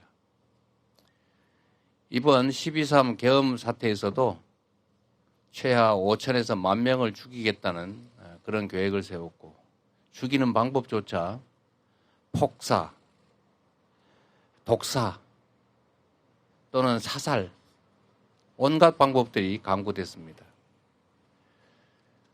다시 또 계엄이 시작될 수도 있는 이런 엄중한 상황에서 헌법재판소가 선고 기일을 계속 미루는 것을 도저히 납득하기 어렵습니다. 하루하루 1시간 또는 1분 1초 대한민국의 국제적 신뢰는 깨지고 있고 경제적 피해는 커지고 있고 자영업자들을 비롯한 우리 국민들의 삶도 망가지고 있습니다. 윤 대통령에 대한 탄핵안이 헌법재판소에 접수된 지 어제로 100일이 지났습니다. 이 사건이 그렇게 복잡합니까? 노무현 대통령, 박근혜 전 대통령에 대한 탄핵 사안도 이것보다 복잡하지 않았습니다. 이것보다 훨씬 더 복잡했습니다. 그런데도 90일 남짓 만에 다 선고했습니다. 그리고 심리 종결 후 11일, 13일 만에 다 선고했는데 웬일인지 이 명백한 군사 쿠데타, 헌법 위반, 법률 위반에 대해서는 심리가 종결된 지 얼마나 많은 시간이 지났음에도 아직 선고를 기일조차 잡지 않고 있습니다. 현재 선고가 계속 지연되면서 전국 곳곳에서 불안과 갈등이 촉발되고 있습니다. 심각한 대립으로 국민들 사이에 전선이 그어지고 있습니다. 사실상 심리적 내전을 넘어서 물리적 내전 상황이 계속 예고되는 상황입니다. 이런 신속한 선고만이 그간의 혼란을 종식하고 대한민국을 다시 정상화하는 그 첫 출발점이 될 것입니다. 오늘 한덕수 국무총리에 대한 탄핵 심판 선고가 있었습니다. 결정이야 존중하지 않을 수 없는 상황이지만 명백하게 고의적으로 헌법기관 구성이라고 하는 헌법상의 의무를 어긴 이 행위에 대해서 탄핵할 정도는 이르지 않았다라는 판결을 우리 국민들께서 과연 납득할지 모르겠습니다. 경범죄 처벌법을 어겨도 다 벌금 내고 처벌하지 않습니까? 우리 국민들은 형법 조항이든 식품위생법이든 조항을 어기면 다 처벌받고 제재받습니다. 그런데 대통령 권한 대행은 헌법이 명확하게 정한 헌법기관 구성 의무라고 하는 헌법상 의무를 명시적으로, 의도적으로 악의를 가지고 어겨도 용서됩니까? 이 점에 대해서는 우리 국민들께서 판단하실 것으로 믿습니다. 신속한 윤석열 대통령에 대한 선고가 있기를 바랍니다.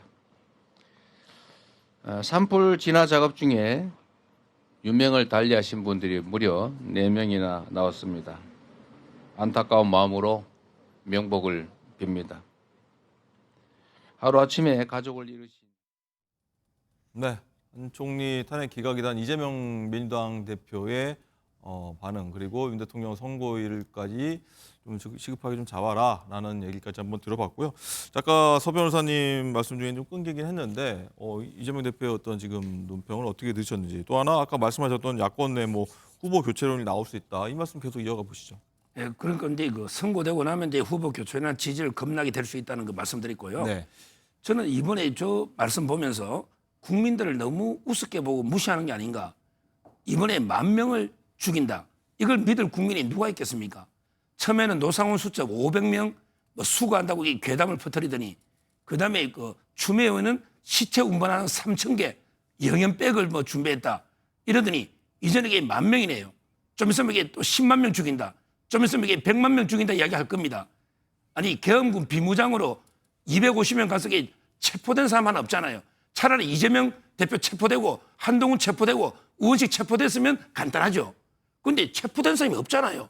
그러니까 이게 홍장훈 메모도 오염 그게 있다, 이런 논란이 나오니까 이게 헌재 재판관들도 고민하는 거 아닙니까? 체포된 게 없잖아요. 그다음에 국회의원 중에 끌려놓은 사람 있습니까? 끌려놓은 사람 있으면 명백하죠. 없잖아요. 그러니까 이게 곽종근 이것도 해유 의혹이 있는 거 아닙니까? 그러니까 재판관들이 고민하고 있는 거예요.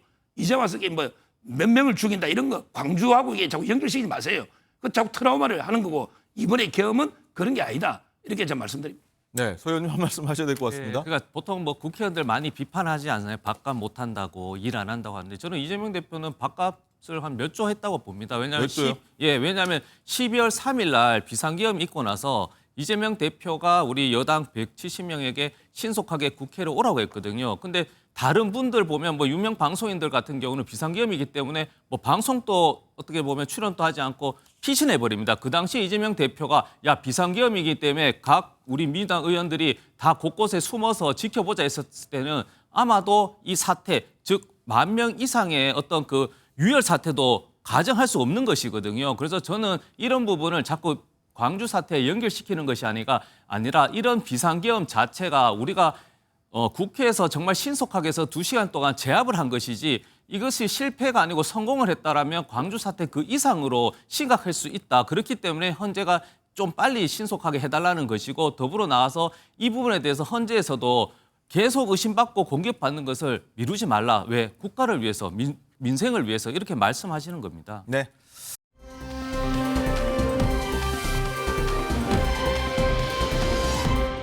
이제 잠시 뒤면 헌재 대심판정에서 선고가 내려질 텐데요. 여야도 촉각을 곤두세우며 선고를 바라보고 있을 겁니다. 자, 국회로 잠시 가보도록 하겠습니다.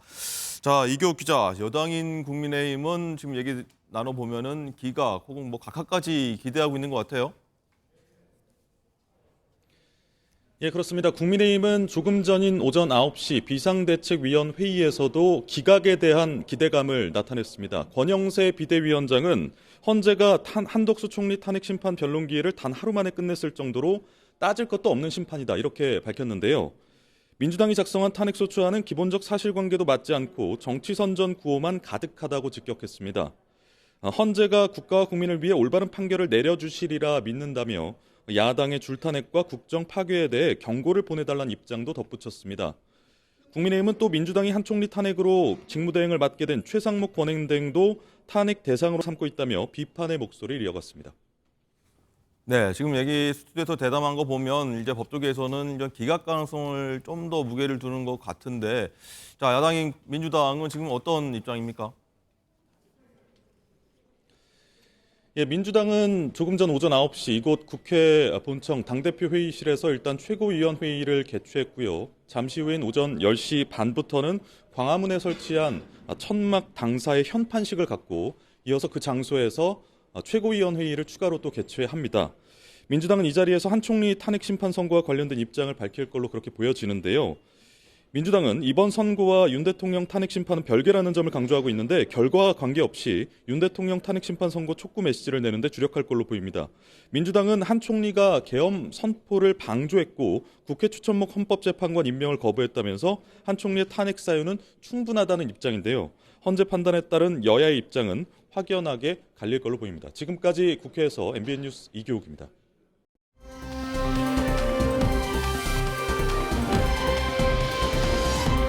한덕수 대통령 권한대행의 이 탄핵 기각 선고로 인해서 행정부는 다시 한번 권한대행 체제로 들어서게 됐죠. 자, 현장 취재 기자 연결해서 한번 한 총리의 상황 한번 보도록 하겠습니다.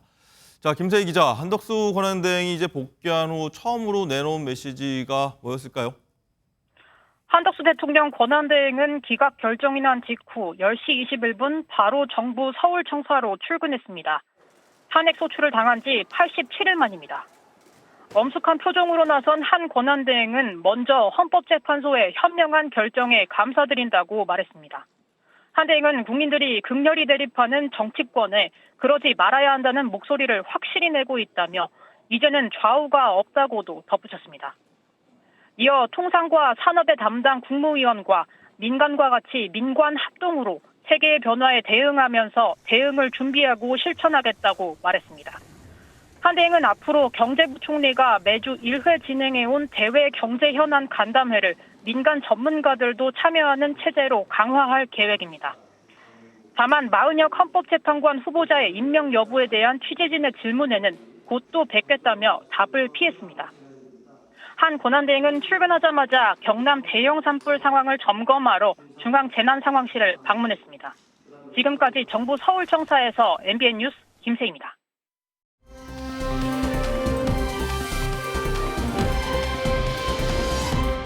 오늘 뭐 저희가 2시간 가까이 이제 많은 얘기를 해보고 있는데 정치권에서 계속 목소리를 냈다고 말씀을 드렸습니다.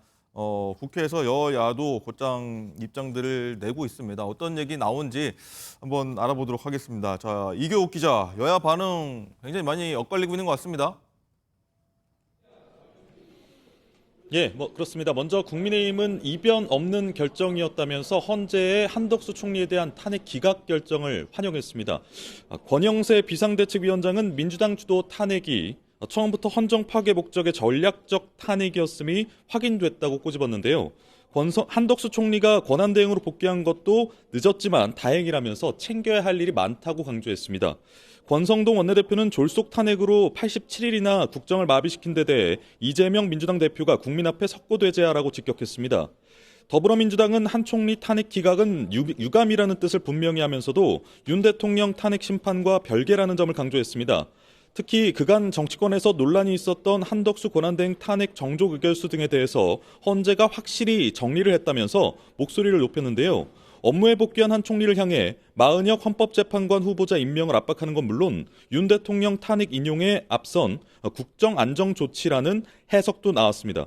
민주당은 오늘부터 광화문에서 천막 당사를 열고 헌재의 윤석열 대통령 탄핵 선고까지 신속한 결정을 촉구한다는 계획입니다. 지금까지 국회에서 MBN 뉴스 이규욱입니다.